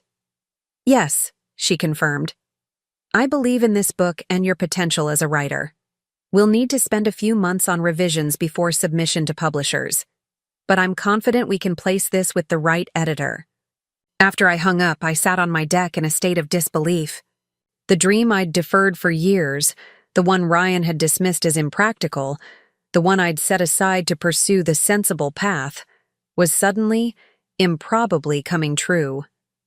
I called Eliza first, then Diane, sharing the news with the two women who had supported me through the darkest and brightest moments of the past months. "I'm not surprised," Diane said warmly. "You've always been a powerful writer. Your legal briefs were practically literature." "What happens now?" I asked Hannah during our follow-up call the next day. "Now we refine the manuscript," she explained. "I'll send you detailed editorial notes next week. Once we've addressed those issues, we'll develop a submission strategy for publishers." "How long will all that take?" I asked, trying to plan my next steps. "Realistically, 3 to 4 months for revisions. Then the submission process itself can take anywhere from weeks to months. Publishing moves at its own pace." The timeline presented both a challenge and an opportunity. My second 3-month leave from the Sawi firm would be ending soon, forcing a decision about whether to return to Boston and my legal career or commit fully to this new path. That evening, I called Gerald Westfield to discuss my options. "Congratulations on securing representation," he said when I shared my news. "Though I can't say I'm entirely pleased to be losing one of our most promising attorneys to the publishing world." "I'm not sure you are losing me completely," I said carefully. "I've been thinking about the consulting counsel arrangement we discussed. Would it be possible to structure something where I primarily work remotely, coming to Boston only for specific cases or meetings?" "Remote work is becoming more common," he acknowledged. "We could certainly discuss arrangements. The Montgomery case in particular could benefit from your expertise, even in a limited capacity." We negotiated the details over the next week. I would maintain a connection to the firm as consulting counsel, handling select cases that aligned with my expertise and interests. The arrangement provided financial security while I navigated the uncertainties of publishing, as well as a connection to the profession I'd invested years in mastering. With my professional future taking shape, I finally felt ready to address the situation with my family. Rather than returning their calls, I sent a brief email to my mother. "I'm aware you've been trying to reach me. I've needed time and space to process everything that happened. I'm open to a conversation now, but on my terms. I suggest a video call this Friday at 2 p.m. if that works for you." Her response came within minutes. "Friday at 2 is fine. I appreciate your willingness to talk. Things have been difficult here." I prepared for the call with the same thoroughness I would have applied to a court appearance, outlining key points I wanted to make, anticipating her likely responses, and setting clear boundaries in my mind. Eliza offered to be nearby for moral support, but I knew this was a conversation I needed to handle alone. When my mother's face appeared on my screen that Friday, I was struck by how tired she looked. The perfectly maintained facade she typically presented to the world showed subtle cracks, a stray strand of hair, a slight puffiness around her eyes. "Natalie," she said, her voice carefully modulated, "you're looking well. The beach agrees with you." "I'm doing well," I confirmed, refusing to be drawn into superficial pleasantries. "You wanted to talk about family matters. What specifically did you want to discuss?" She sighed, momentarily dropping the polite mask. "Always direct. Very well.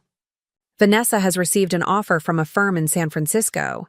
She's considering taking it, a fresh start after the incident." The incident being her canceled wedding to my ex-fiancé who was only marrying her for career advancement, I clarified, keeping my tone neutral. My mother winced slightly.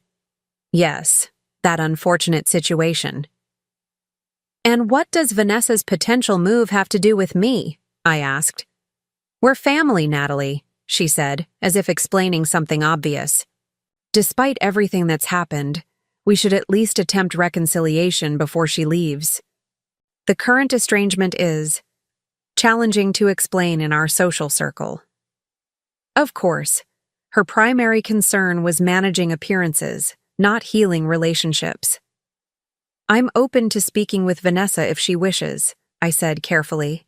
"But I want to be clear, I'm not interested in superficial reconciliation for the sake of appearances. Any conversation would need to include honest acknowledgement of what happened." Your sister is still processing her humiliation, my mother said stiffly. Ryan's deception hurt her deeply. I'm aware, I replied. That's why I ensured she saw the evidence before marrying him. Yes, well? My mother cleared her throat. About your career, Gerald Westfield mentioned you're considering a change of direction. Something about writing? The abrupt change of subject didn't surprise me. My mother had always been skilled at steering conversations away from emotionally charged territory toward practical matters she felt more comfortable discussing. I've secured literary representation for my novel, I said simply. I'll be maintaining a connection with the firm as consulting counsel while pursuing publishing opportunities. Her expression shifted through several emotions: surprise, confusion, calculation. A novel, is that sustainable as a career? I'm creating the career I want, I replied firmly.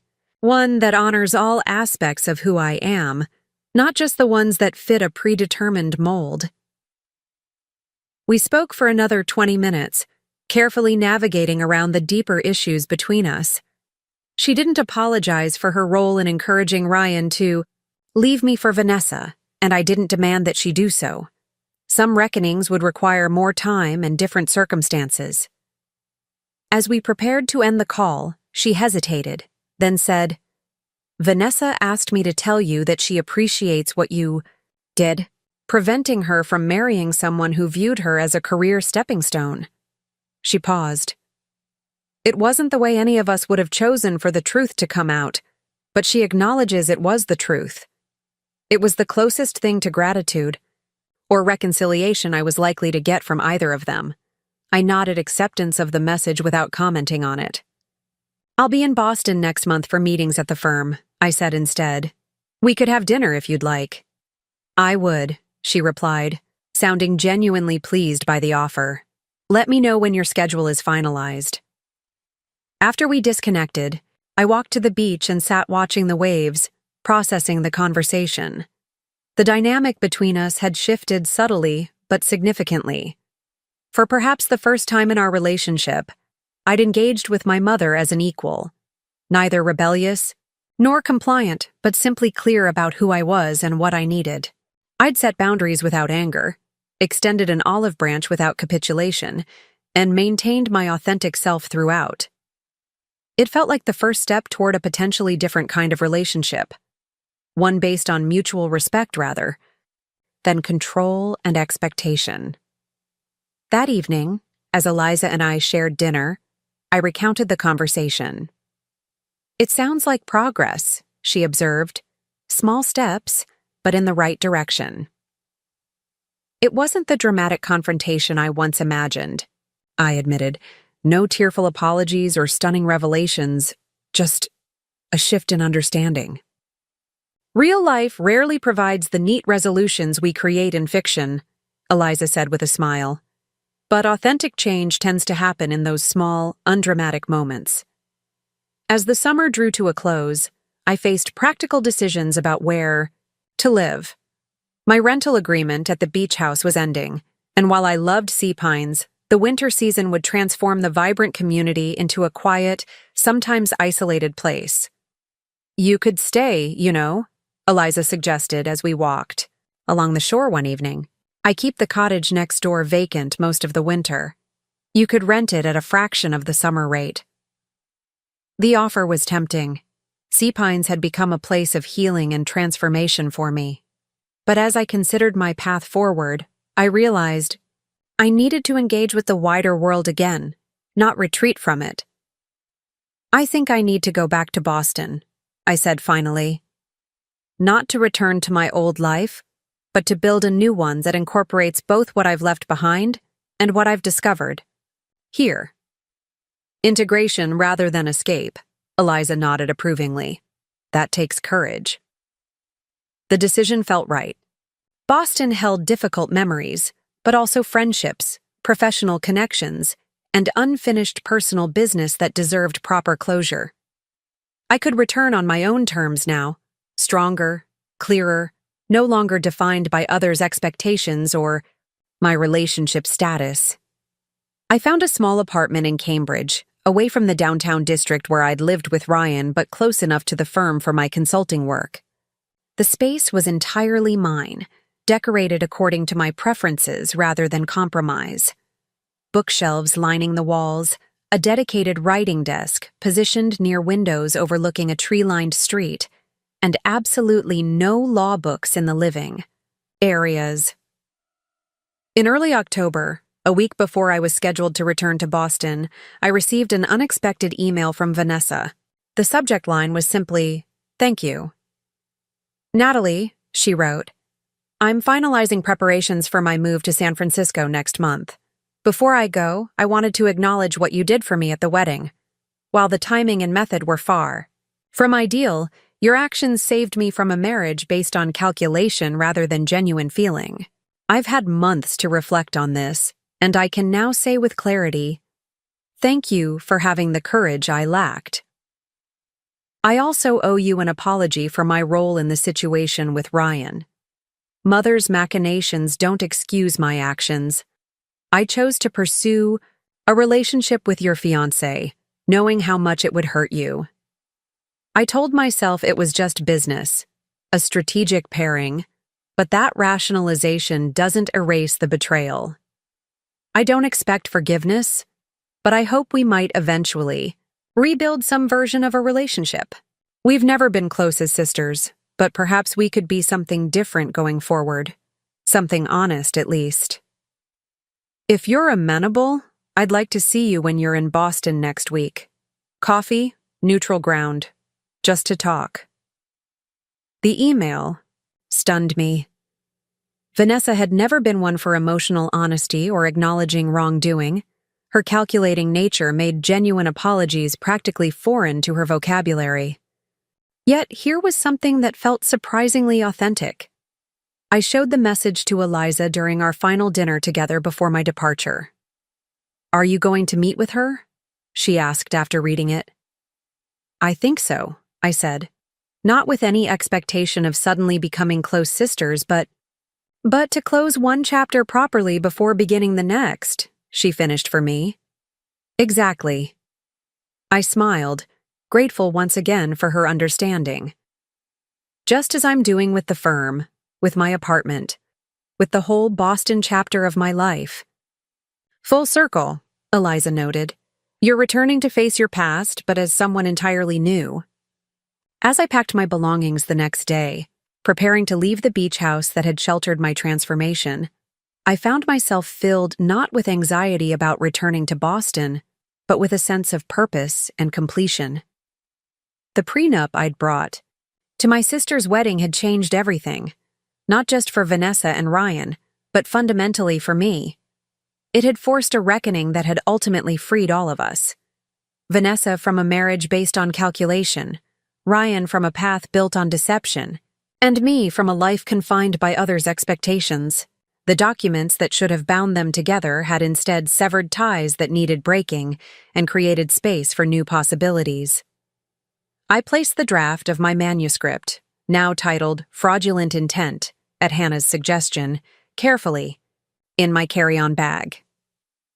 The story had begun as a simple legal thriller, but had evolved into something more complex, an exploration of betrayal, discovery, and reconstruction, just like my own journey.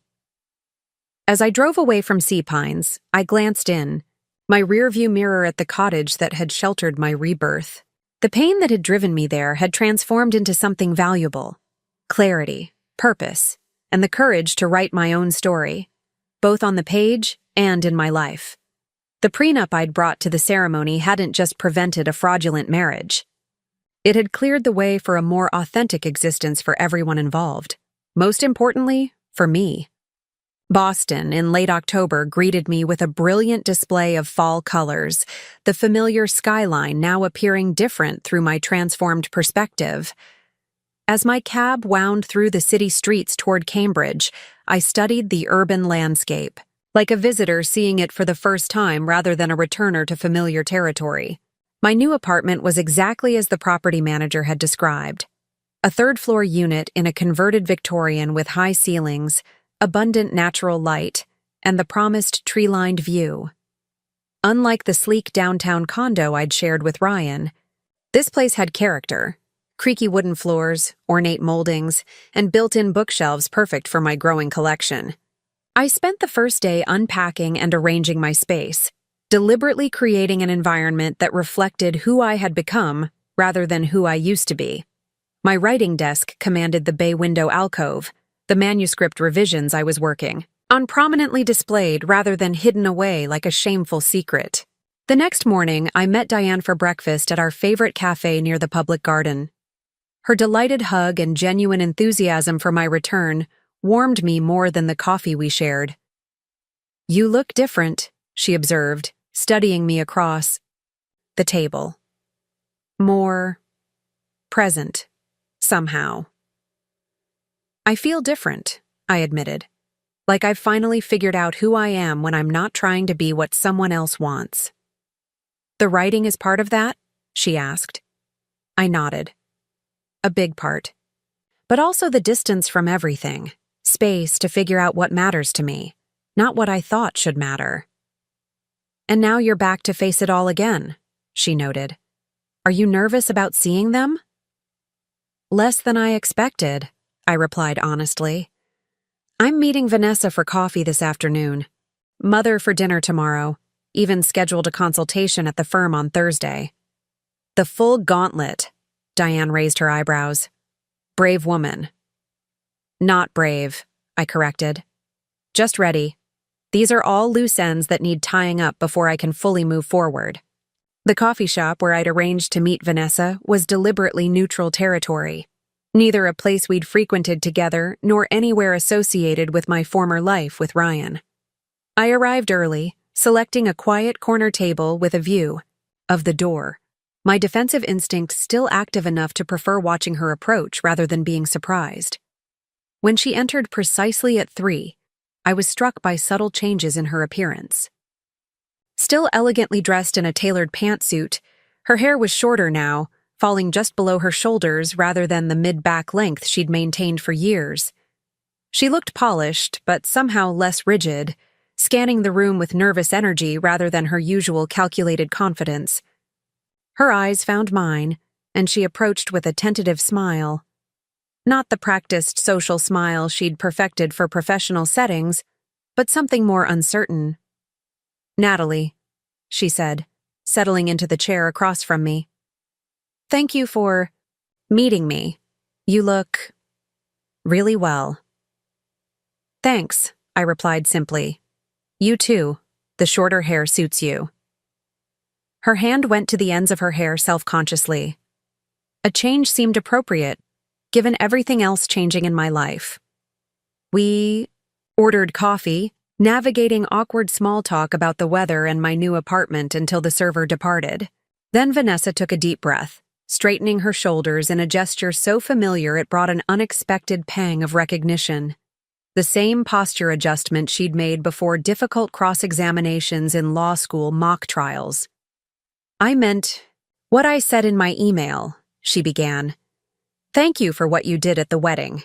It was humiliating in the moment, but—" She paused, carefully choosing her words. "It saved me from a much longer, more painful humiliation." "Have you heard from Ryan since then?" I asked, curious despite myself. A flicker of something, anger perhaps, crossed her face. "He tried to reconnect about a month after the wedding, suggesting we talk things through. When I declined, he implied I was being hysterical about routine professional networking conversations." She shook her head, as if discussing how my family connections would advance his judicial aspirations was just normal career planning. "That sounds like Ryan," I observed dryly, always able to rationalize his behavior.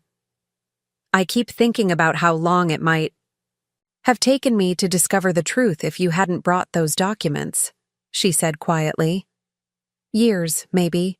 After I'd helped advance his career, introduced him to all my connections, invested everything in our partnership." She met my eyes. "Directly. You could have let it happen.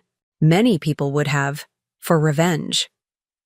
The observation hung between us, acknowledging the complicated truth at the heart of my actions. I could have stayed silent, letting Vanessa marry a man who viewed her as a career stepping stone, exacting a twisted revenge for her betrayal. That wouldn't have been justice, I said finally. Just another form of calculation. I didn't want to be that person. No, she agreed. You never were. That was always the difference between us. Mother called it your weakness, that you wouldn't play the game, wouldn't strategize relationships, but it's actually your strength. The acknowledgement, coming from Vanessa of all people, struck me deeply. For years, my mother and sister had viewed my straightforward nature as a liability, my unwillingness to trade relationships like social currency as a failure to understand how the world worked. Now Vanessa was reframing it as an asset. Why San Francisco?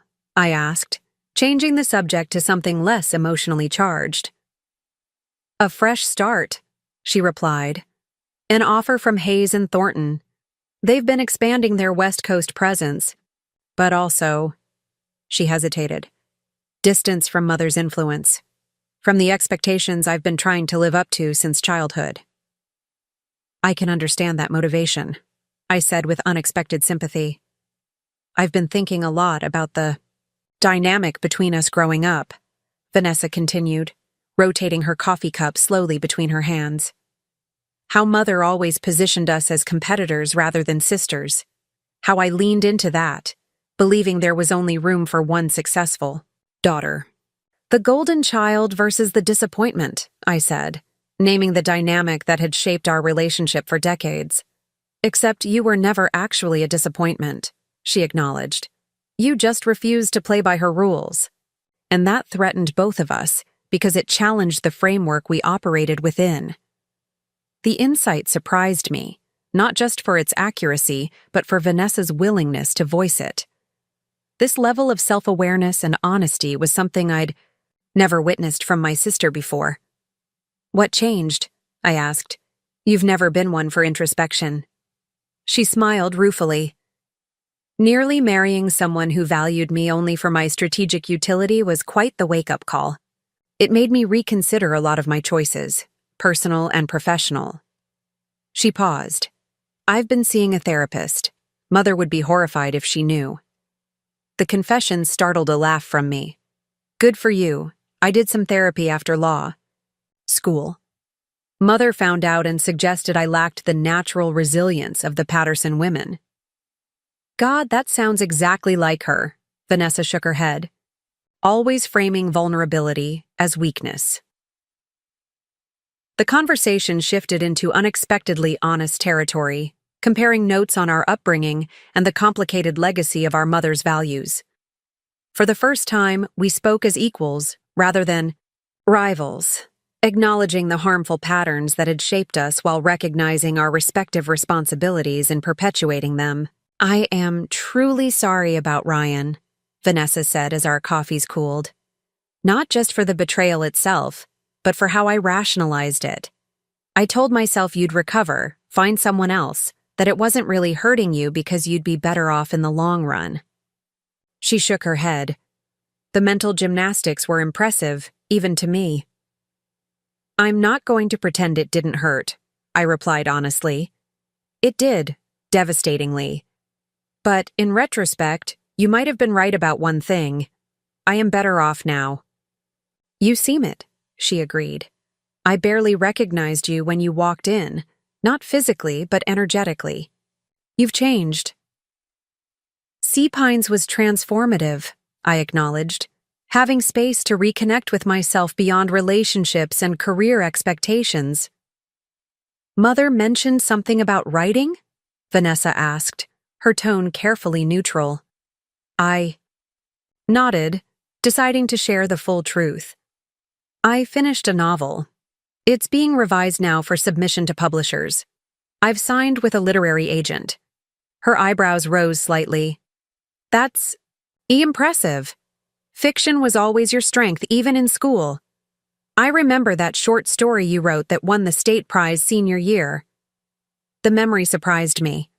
I'd forgotten that achievement myself, having long ago filed away creative, writing as an impractical pursuit. The fact that Vanessa remembered it, had perhaps even valued it, shifted something in my perception of our shared history.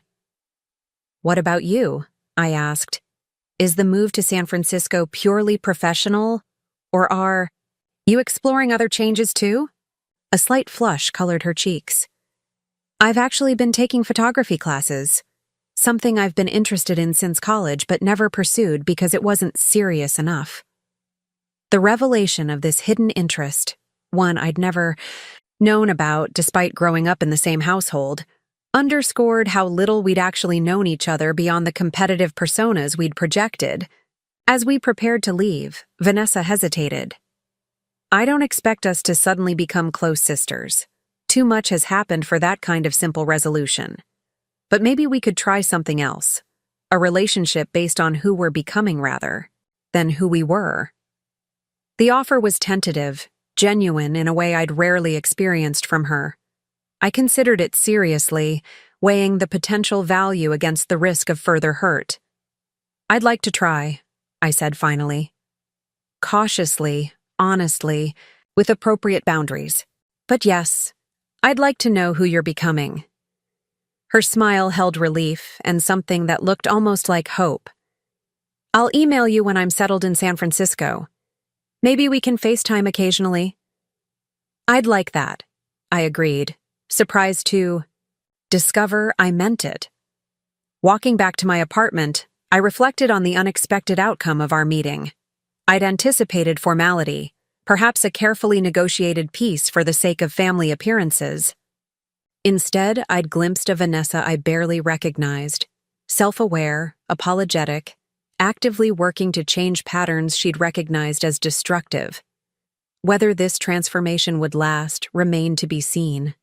People could change fundamentally, as I had, but they could also revert to old patterns when convenient. Time would tell which path Vanessa would ultimately choose. The dinner with my mother the following evening proved less transformative but no less important for closure. We met at Sorellina, her favorite Italian restaurant downtown, where the muted lighting and excellent wine list encouraged the illusion of intimacy while the well-spaced tables ensured privacy. She arrived elegantly dressed as always, her appearance impeccable down to the last detail. If I hadn't seen the slight cracks in her facade during our video call, I might have believed nothing had changed. "Natalie," she greeted me with air. Kisses that didn't quite connect. "You're looking well. Cambridge agrees with you." "It does," I confirmed as we settled at our table. "The new space feels right."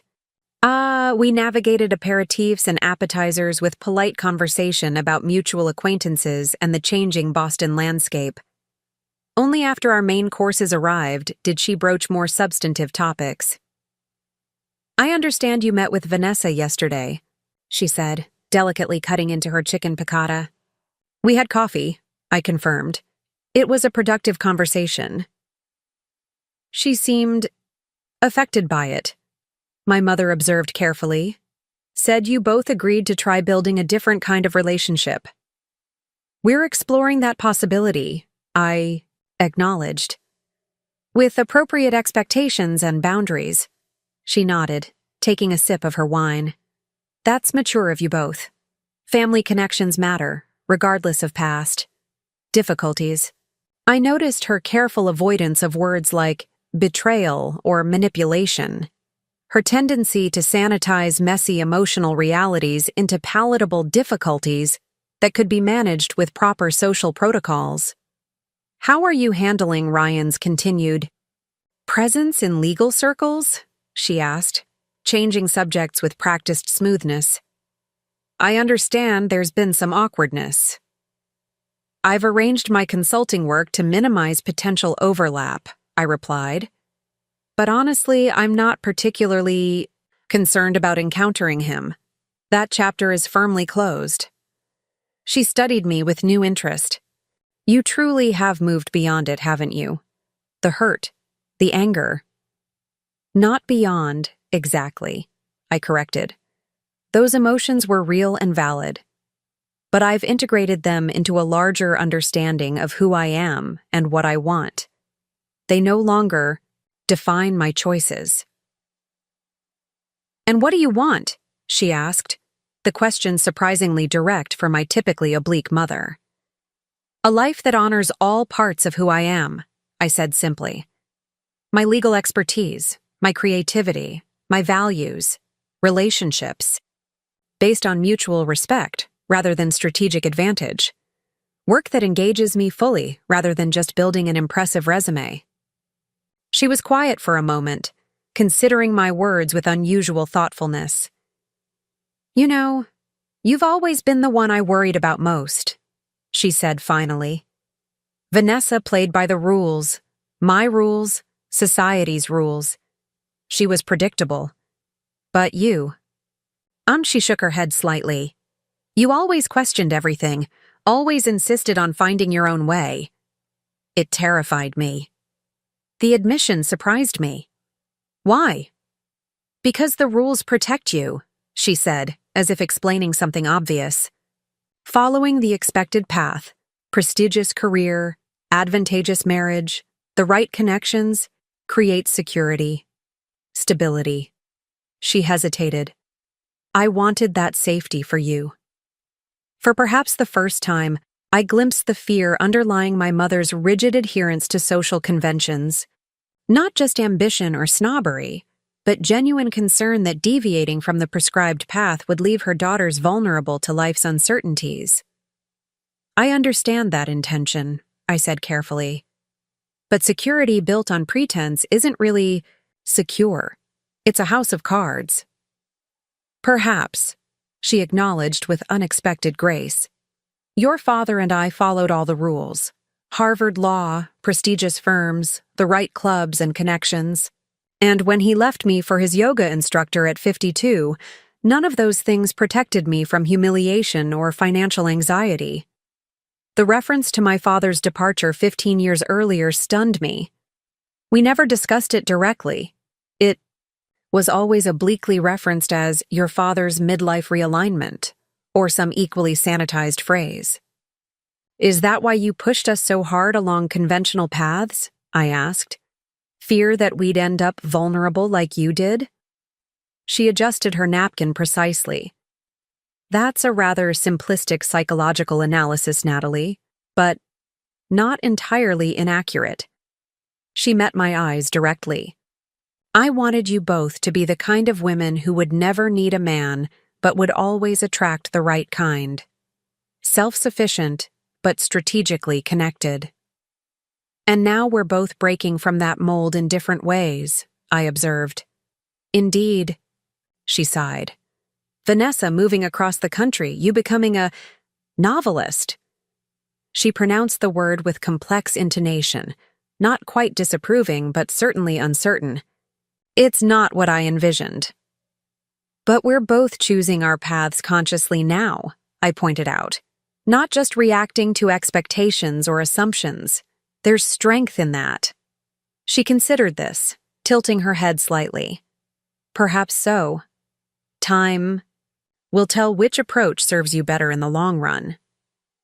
It wasn't acceptance exactly, but it was acknowledgement, recognition that we were charting our own courses with intention, rather than recklessly abandoning convention.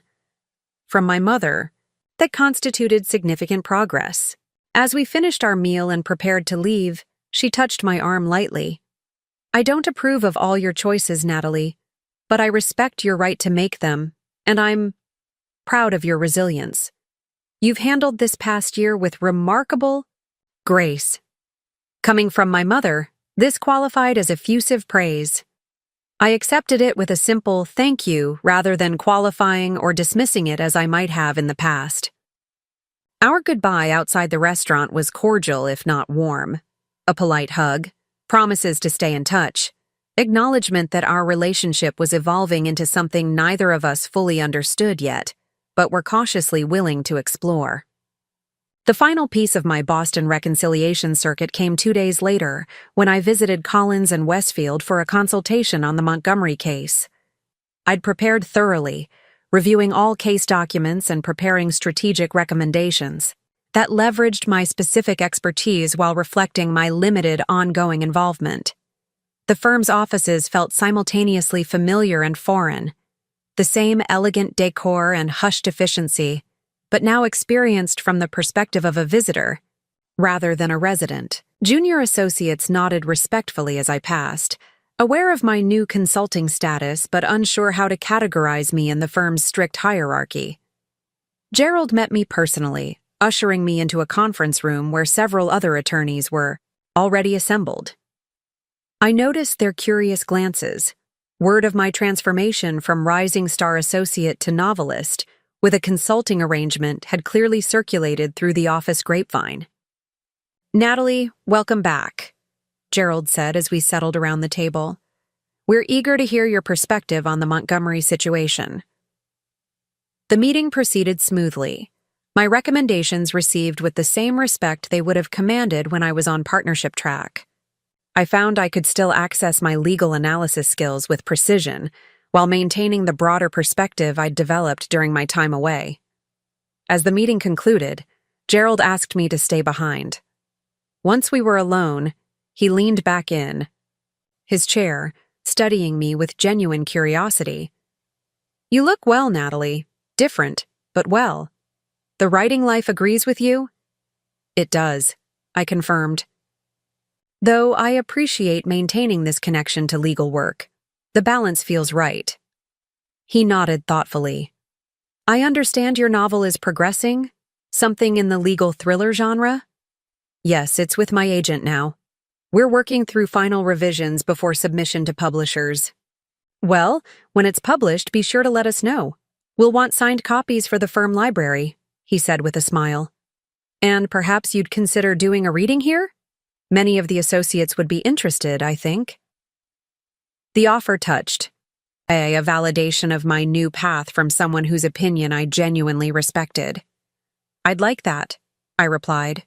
"Thank you." As Gerald walked me out, we passed through the associate bullpen where I'd once spent countless hours. The space was largely empty, most attorneys in meetings or court, but one office was occupied, Ryan's. Our eyes met briefly through the glass partition, his widening in surprise at my presence. I nodded politely, acknowledging his existence, without stopping, and continued my conversation with Gerald. The brief exchange lasted only seconds, but in that moment I realized something profound. I felt nothing. No anger, no hurt, no lingering attachment. Ryan had become just another face in my professional sphere, stripped of emotional significance. "Everything all right?" Gerald asked, noticing my momentary distraction. "Perfect," I replied honestly. "Just realizing how much has changed." "For the better, I'd say," he observed. "You were always one of our most promising associates, Natalie. But now you seem more authentically yourself. It suits you."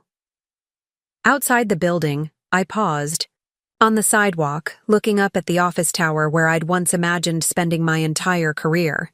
The glossy windows reflected the autumn sky, clouds moving rapidly in the brisk October breeze.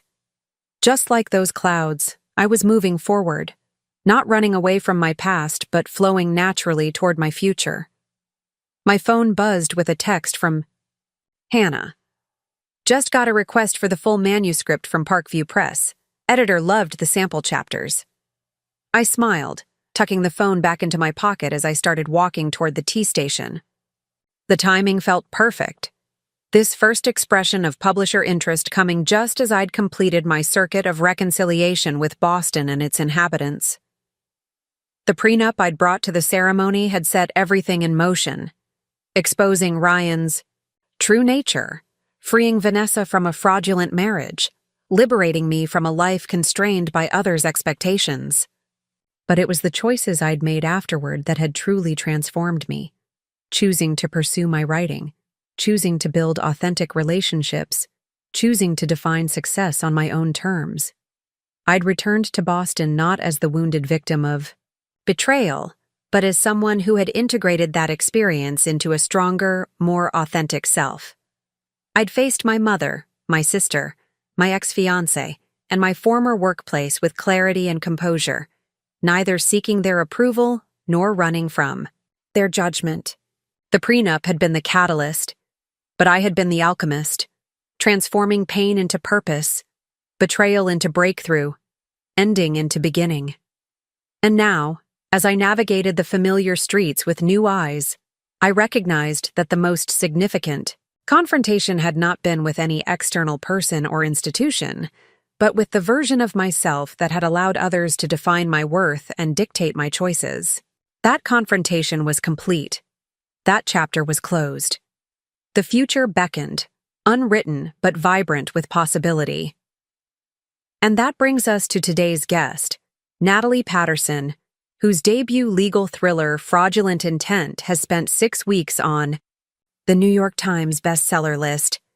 Natalie, welcome to the program. The radio host's voice was warm in my earpiece as I sat in the small recording booth, adjusting my microphone nervously.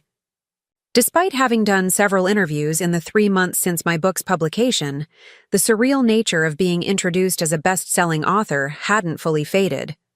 "Thank you for having me, Rachel," I replied, remembering Hannah's coaching. To smile while speaking, even on radio. "It's a pleasure to be here." Your novel follows prosecutor Claire Donovan as she uncovers a white-collar fraud scheme with personal connections to her own life.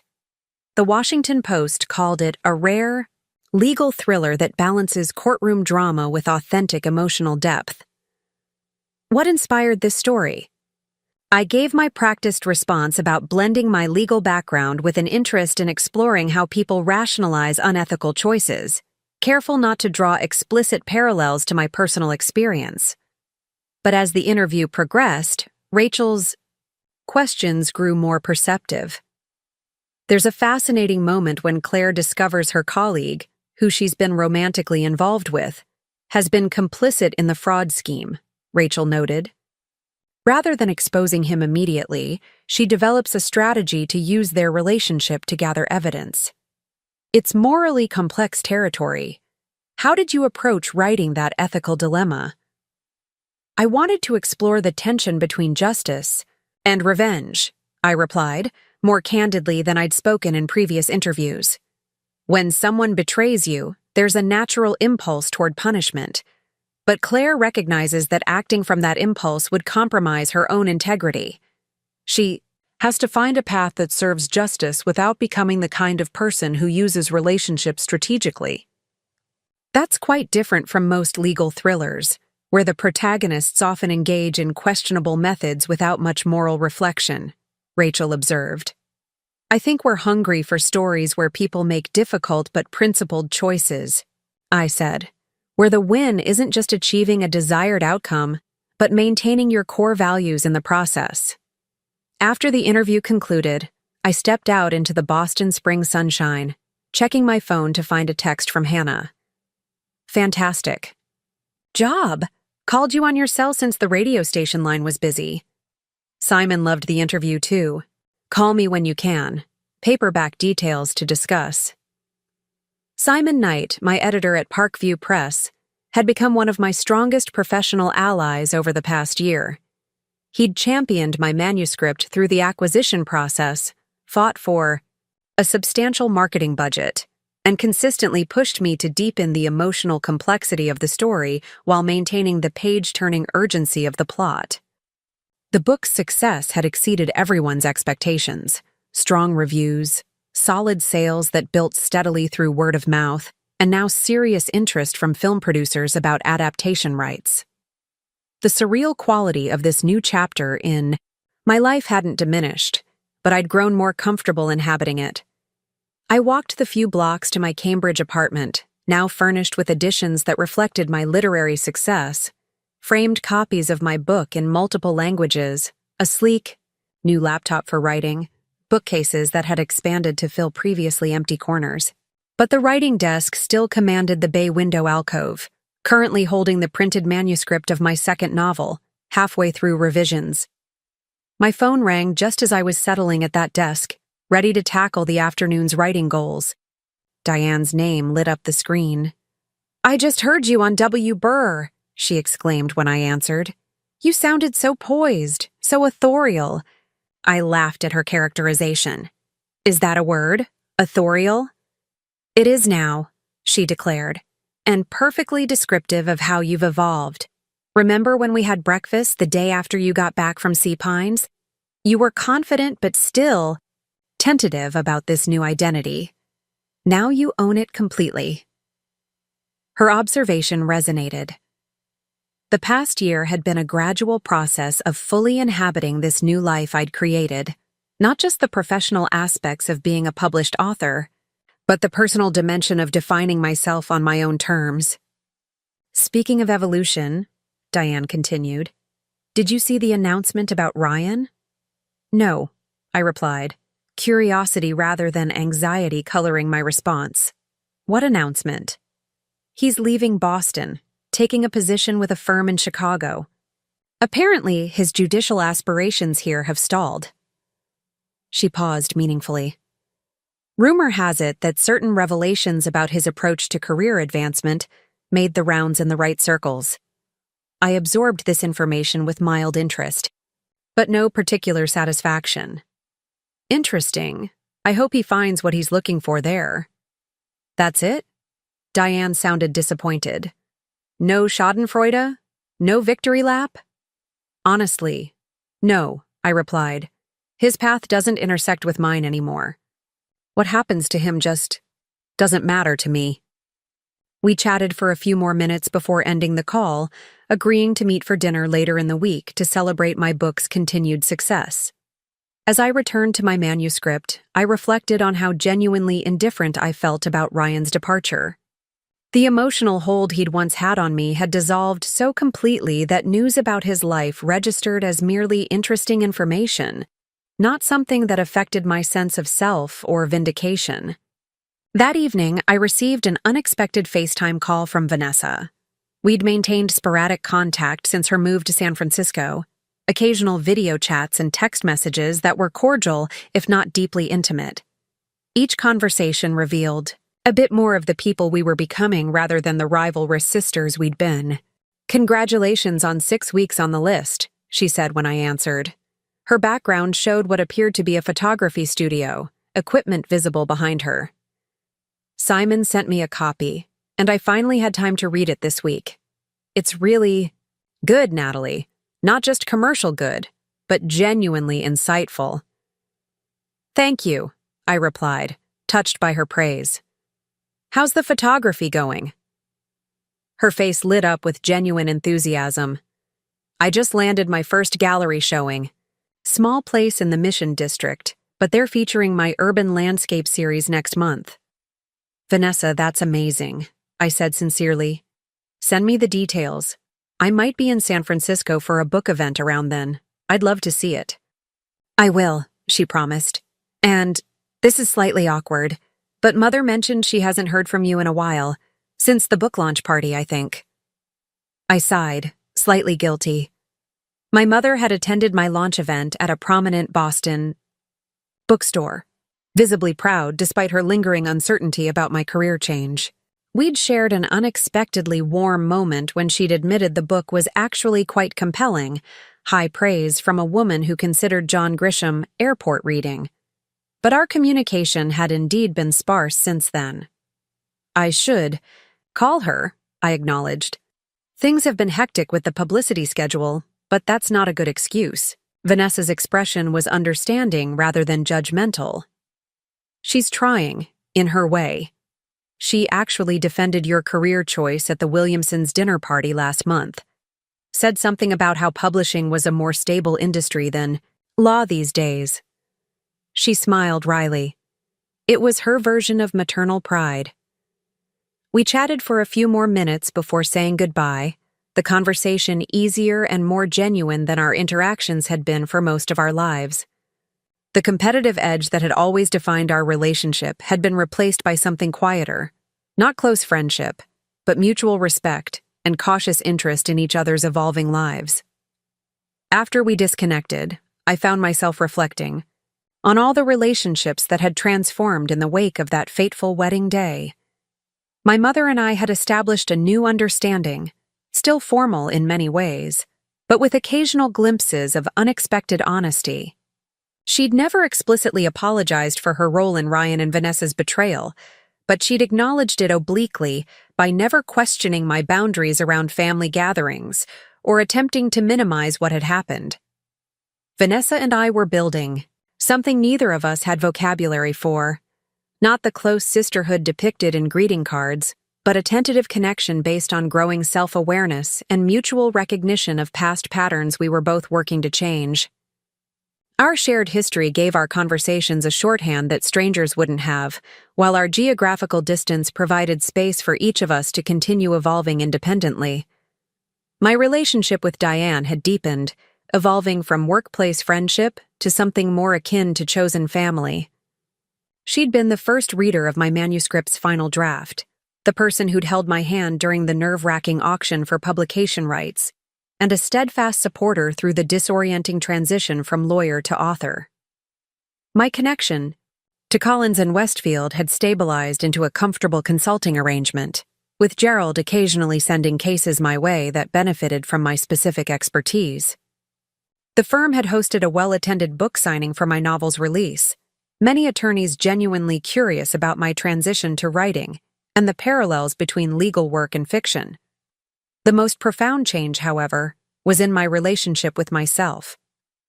The woman who had stood frozen in her parents' hallway, overhearing her mother's betrayal, would hardly recognize the person I'd become, someone who trusted her own judgment, who valued authenticity over strategic advantage, who defined success on her own terms rather than through others' validation. The prenup I'd brought to the ceremony had been the catalyst for this transformation, but the true alchemy had occurred in the choices I'd made afterward. Choosing to pursue my creative passion despite its risks, choosing to form relationships based on mutual respect rather than advantage, choosing to integrate rather than deny the painful truths about my family dynamics. My phone chimed with a calendar reminder. Draft due to Simon in 2 weeks. I smiled, turning to the manuscript on my desk. My second novel followed a new character, but explored similar themes of ethical choices and personal integrity in a world that often rewarded strategic manipulation. The writing flowed more naturally now, my voice stronger and more confident than when I'd started my first book at Sea Pines. I glanced at the framed photo on my desk, not a personal picture, but the cover of my novel.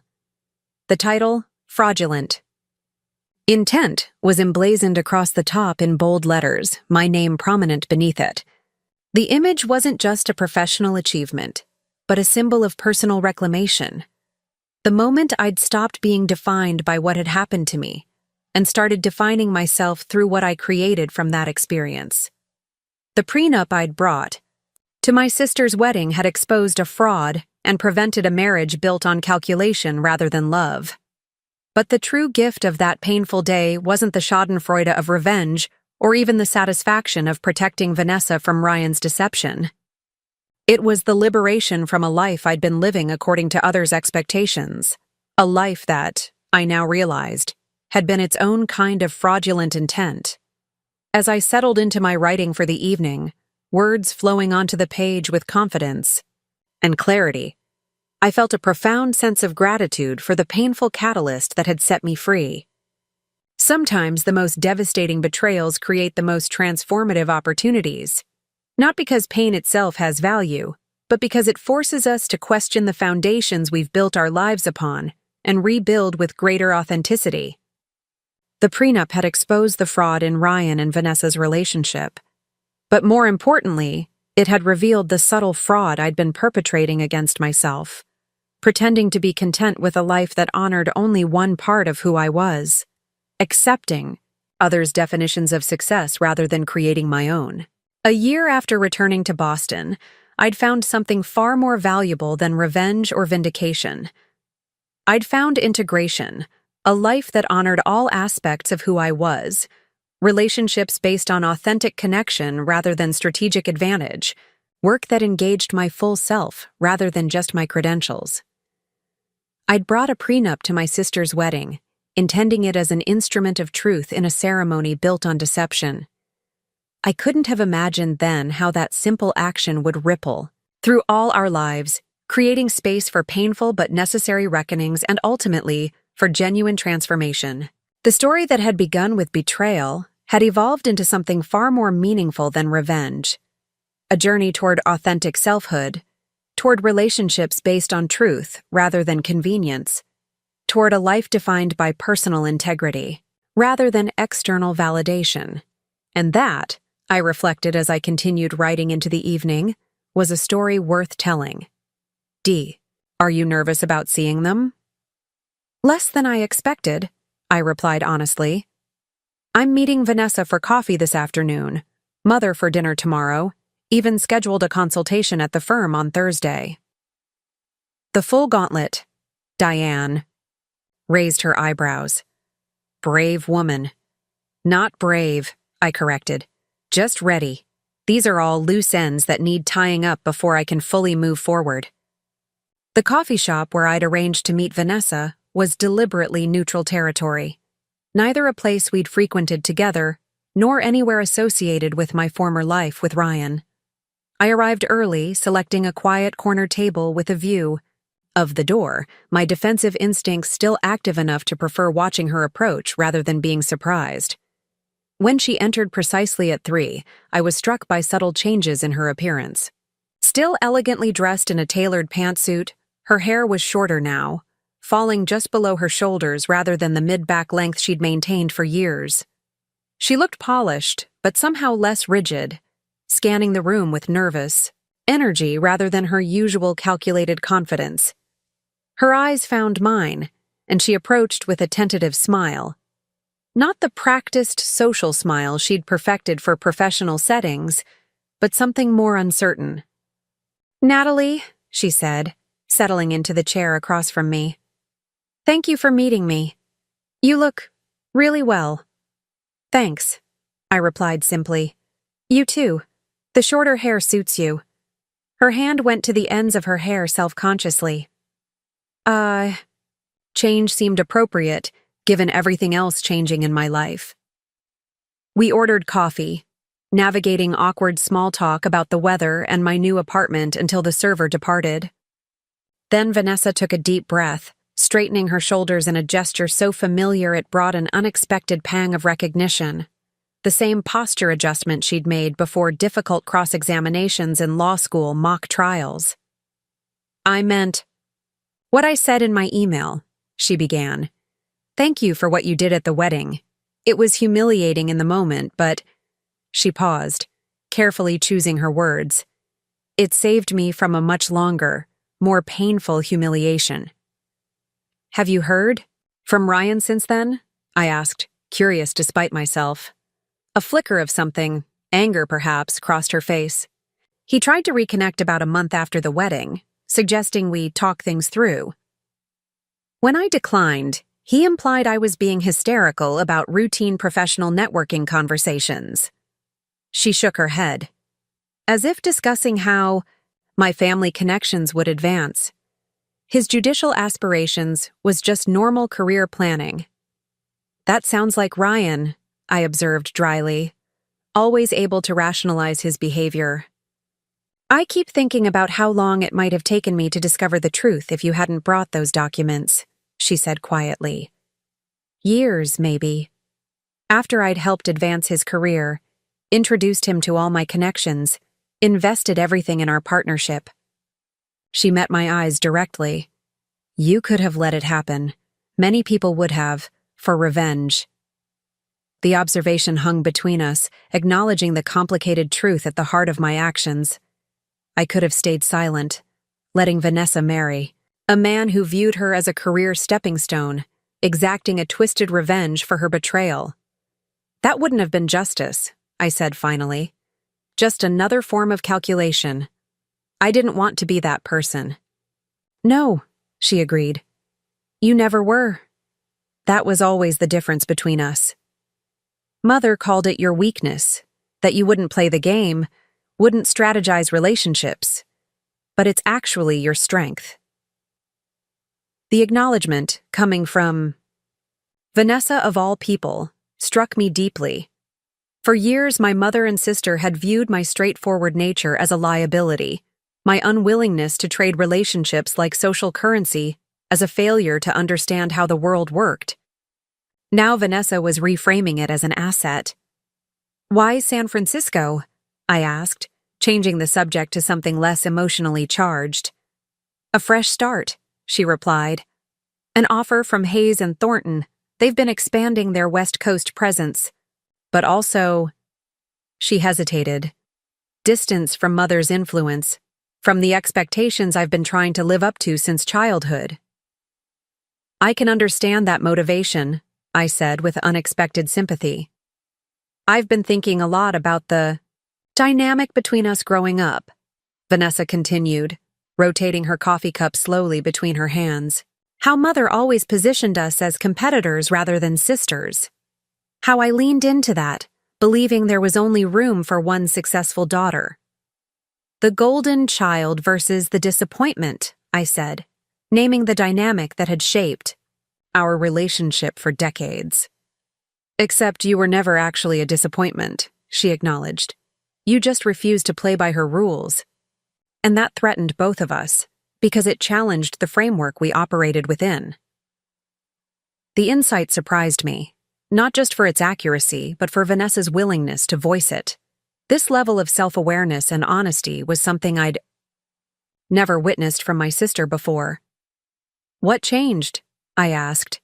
"You've never been one for introspection." She smiled ruefully. "Nearly marrying someone who valued me only for my strategic utility was quite the wake-up call. It made me reconsider a lot of my choices, personal and professional." She paused. "I've been seeing a therapist. Mother would be horrified if she knew." The confession startled a laugh from me. "Good for you." "I did some therapy after law school. Mother found out and suggested I lacked the natural resilience of the Patterson women." "God, that sounds exactly like her." Vanessa shook her head. "Always framing vulnerability as weakness." The conversation shifted into unexpectedly honest territory, comparing notes on our upbringing and the complicated legacy of our mother's values. For the first time, we spoke as equals rather than rivals, acknowledging the harmful patterns that had shaped us while recognizing our respective responsibilities in perpetuating them. "I am truly sorry about Ryan," Vanessa said as our coffees cooled. "Not just for the betrayal itself, but for how I rationalized it. I told myself you'd recover, find someone else, that it wasn't really hurting you because you'd be better off in the long run." She shook her head. The mental gymnastics were impressive, even to me. "I'm not going to pretend it didn't hurt," I replied honestly. "It did, devastatingly. But in retrospect, you might have been right about one thing. I am better off now." "You seem it," she agreed. "I barely recognized you when you walked in. Not physically, but energetically. You've changed." "Sea Pines was transformative," I acknowledged. Having space to reconnect with myself beyond relationships and career expectations. "Mother mentioned something about writing?" Vanessa asked, her tone carefully neutral. I nodded, deciding to share the full truth. "I finished a novel. It's being revised now for submission to publishers. I've signed with a literary agent." Her eyebrows rose slightly. "That's impressive. Fiction was always your strength, even in school." "I remember that short story you wrote that won the state prize senior year." The memory surprised me. I'd forgotten that achievement myself, having long ago filed away creative writing as an impractical pursuit. The fact that Vanessa remembered it, had perhaps even valued it, shifted something in my perception of our shared history. "What about you?" I asked. "Is the move to San Francisco purely professional, or are you exploring other changes too?" A slight flush colored her cheeks. "I've actually been taking photography classes, something I've been interested in since college but never pursued because it wasn't serious enough." The revelation of this hidden interest, one I'd never known about despite growing up in the same household, underscored how little we'd actually known each other beyond the competitive personas we'd projected. As we prepared to leave, Vanessa hesitated. "I don't expect us to suddenly become close sisters. Too much has happened for that kind of simple resolution. But maybe we could try something else. A relationship based on who we're becoming rather than who we were. The offer was tentative, genuine in a way I'd rarely experienced from her. I considered it seriously, weighing the potential value against the risk of further hurt. "I'd like to try," I said finally. Cautiously, honestly, with appropriate boundaries. "But yes, I'd like to know who you're becoming." Her smile held relief in something that looked almost like hope. "I'll email you when I'm settled in San Francisco. Maybe we can FaceTime occasionally?" "I'd like that," I agreed, surprised to discover I meant it. Walking back to my apartment, I reflected on the unexpected outcome of our meeting. I'd anticipated formality, perhaps a carefully negotiated peace for the sake of family appearances. Instead, I'd glimpsed a Vanessa I barely recognized, self-aware, apologetic, actively working to change patterns she'd recognized as destructive. Whether this transformation would last remained to be seen. People could change fundamentally, as I had, but they could also revert to old patterns when convenient. Time would tell which path Vanessa would ultimately choose. The dinner with my mother the following evening proved less transformative, but no less important for closure.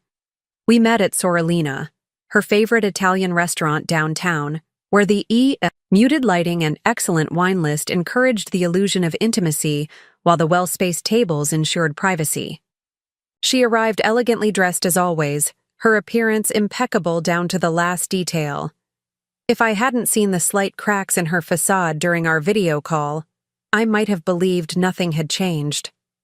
"Natalie," she greeted me with air, kisses that didn't quite connect. "You're looking well. Cambridge agrees with you." "It does," I confirmed as we settled at our table. "The new space feels right."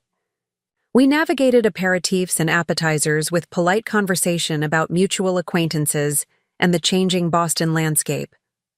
Only after our main courses arrived did she broach more substantive topics. "I understand you met with Vanessa yesterday," she said, delicately cutting into her chicken piccata. "We had coffee," I confirmed. "It was a productive conversation." "She seemed affected by it," my mother observed carefully. "Said you both agreed to try building a different kind of relationship." "We're exploring that possibility," I acknowledged. "With appropriate expectations and boundaries." She nodded, taking a sip of her wine. "That's mature of you both. Family connections matter, regardless of past difficulties." I noticed her careful avoidance of words like betrayal or manipulation. Her tendency to sanitize messy emotional realities into palatable difficulties that could be managed with proper social protocols. "How are you handling Ryan's continued presence in legal circles?" she asked, changing subjects with practiced smoothness. "I understand there's been some awkwardness." "I've arranged my consulting work to minimize potential overlap," I replied. "But honestly, I'm not particularly concerned about encountering him. That chapter is firmly closed." She studied me with new interest. "You truly have moved beyond it, haven't you? The hurt, the anger." "Not beyond exactly," I corrected. "Those emotions were real and valid.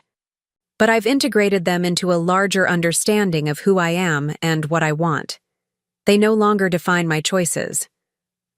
"And what do you want?" she asked, the question surprisingly direct for my typically oblique mother. "A life that honors all." "Parts of who I am," I said simply. "My legal expertise, my creativity, my values. Relationships based on mutual respect rather than strategic advantage. Work that engages me fully rather than just building an impressive resume." She was quiet for a moment, considering my words with unusual thoughtfulness. "You know, you've always been the one I worried about most," she said finally. "Vanessa played by the rules. My rules, society's rules. She was predictable, but you—" She shook her head slightly. "You always questioned everything, always insisted on finding your own way. It terrified me." The admission surprised me. Why? Because the rules protect you, she said, as if explaining something obvious.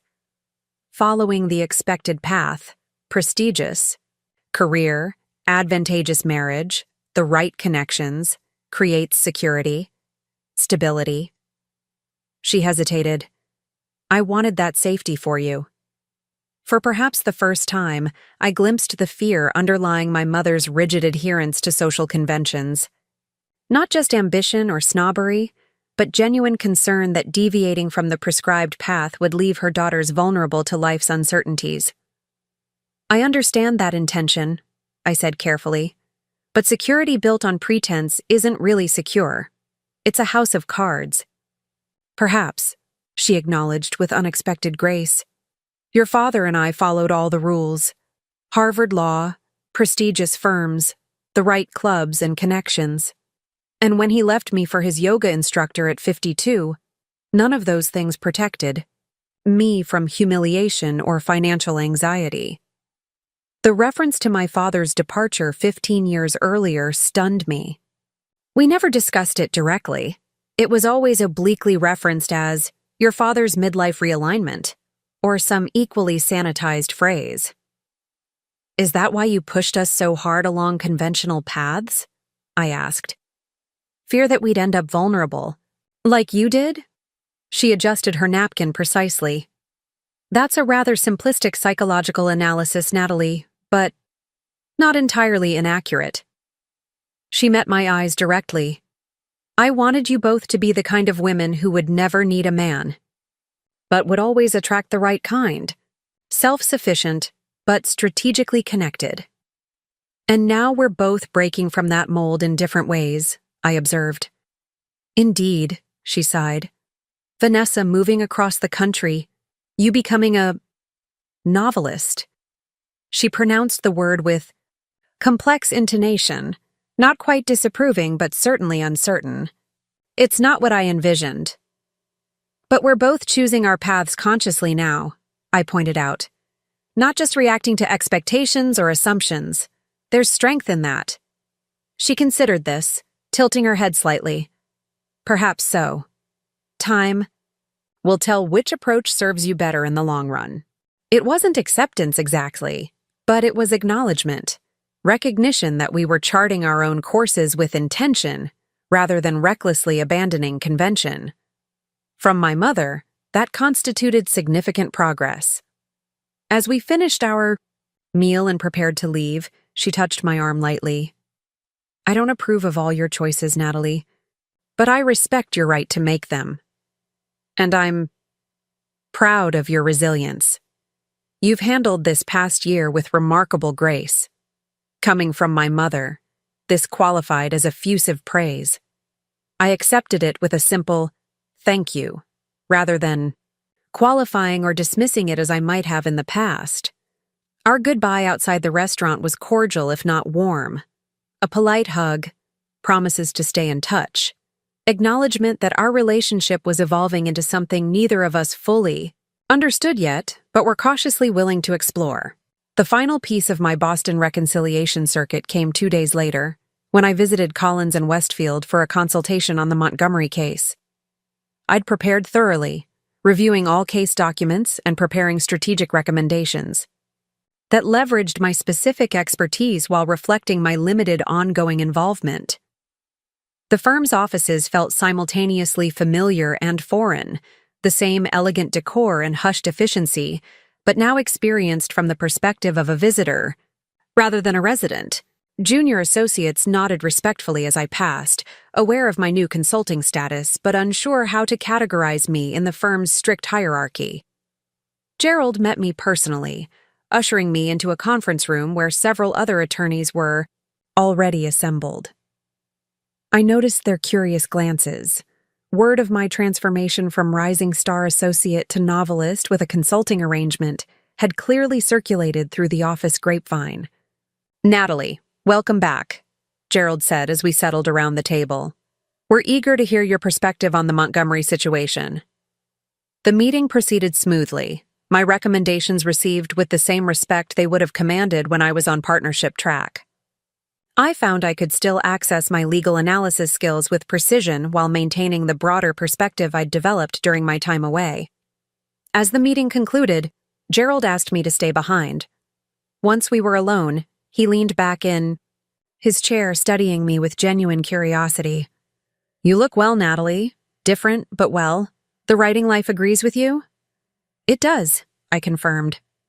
"Though I appreciate maintaining this connection to legal work, the balance feels right."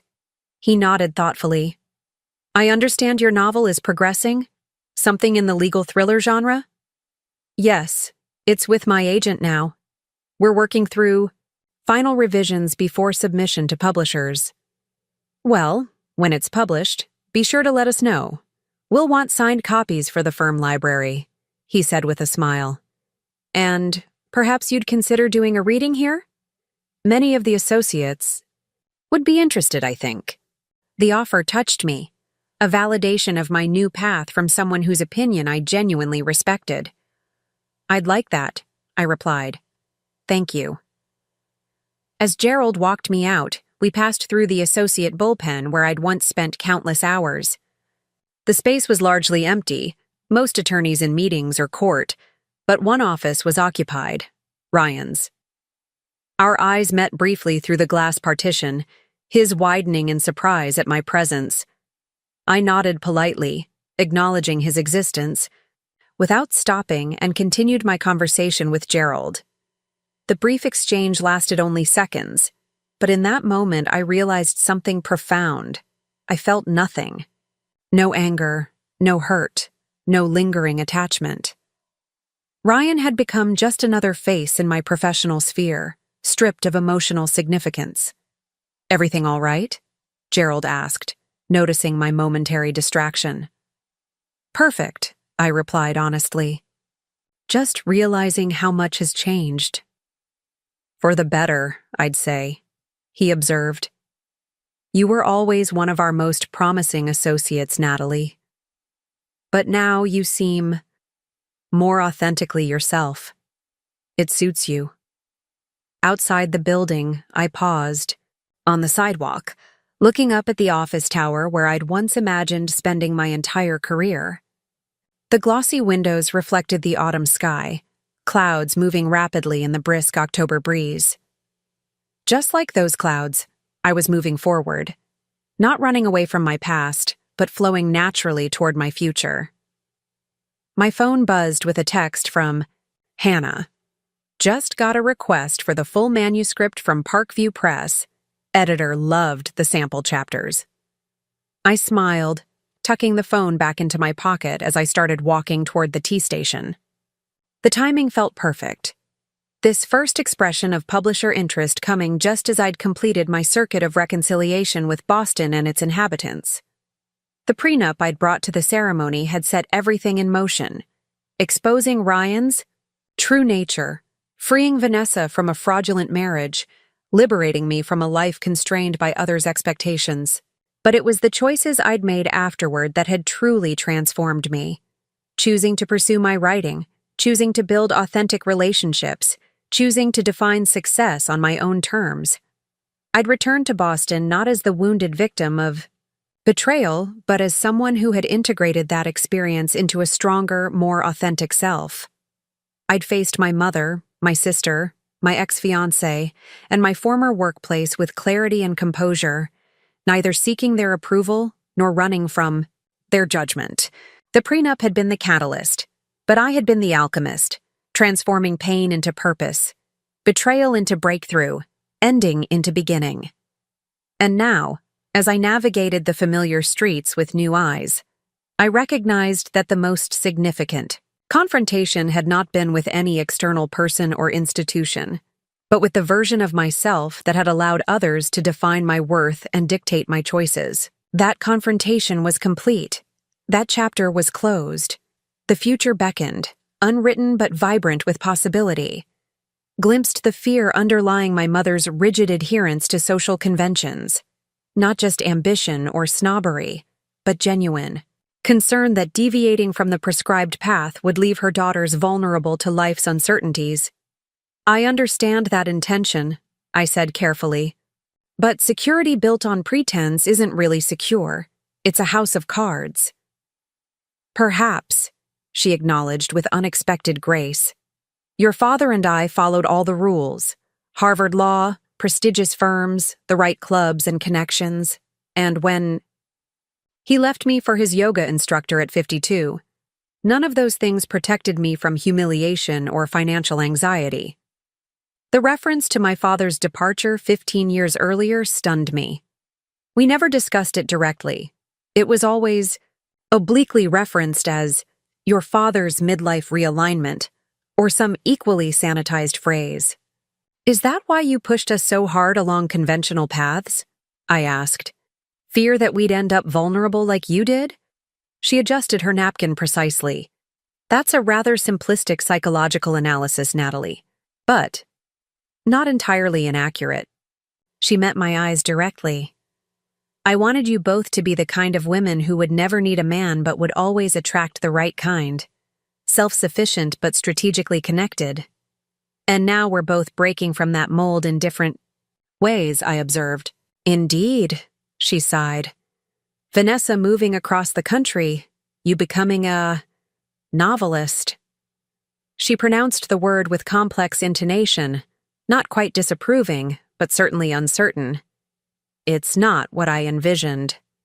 But we're both choosing our paths consciously now, I pointed out. Not just reacting to expectations or assumptions. There's strength in that.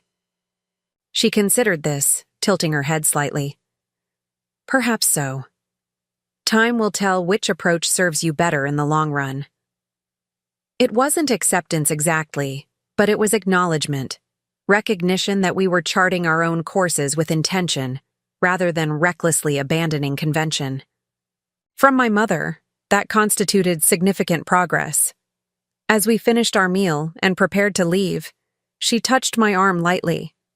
I don't approve of all your choices, Natalie, but I respect your right to make them, and I'm proud of your resilience. You've handled this past year with remarkable grace. Coming from my mother, this qualified as effusive praise. I accepted it with a simple, thank you, rather than qualifying or dismissing it as I might have in the past. Our goodbye. Outside, the restaurant was cordial if not warm. A polite hug, promises to stay in touch, acknowledgement that our relationship was evolving. Up next, you've got 2 more standout stories right on your screen. If this one hit the mark, you won't want to pass these up. Just click and check them out. And don't forget to subscribe and turn on the notification bell so you don't miss any upload from us.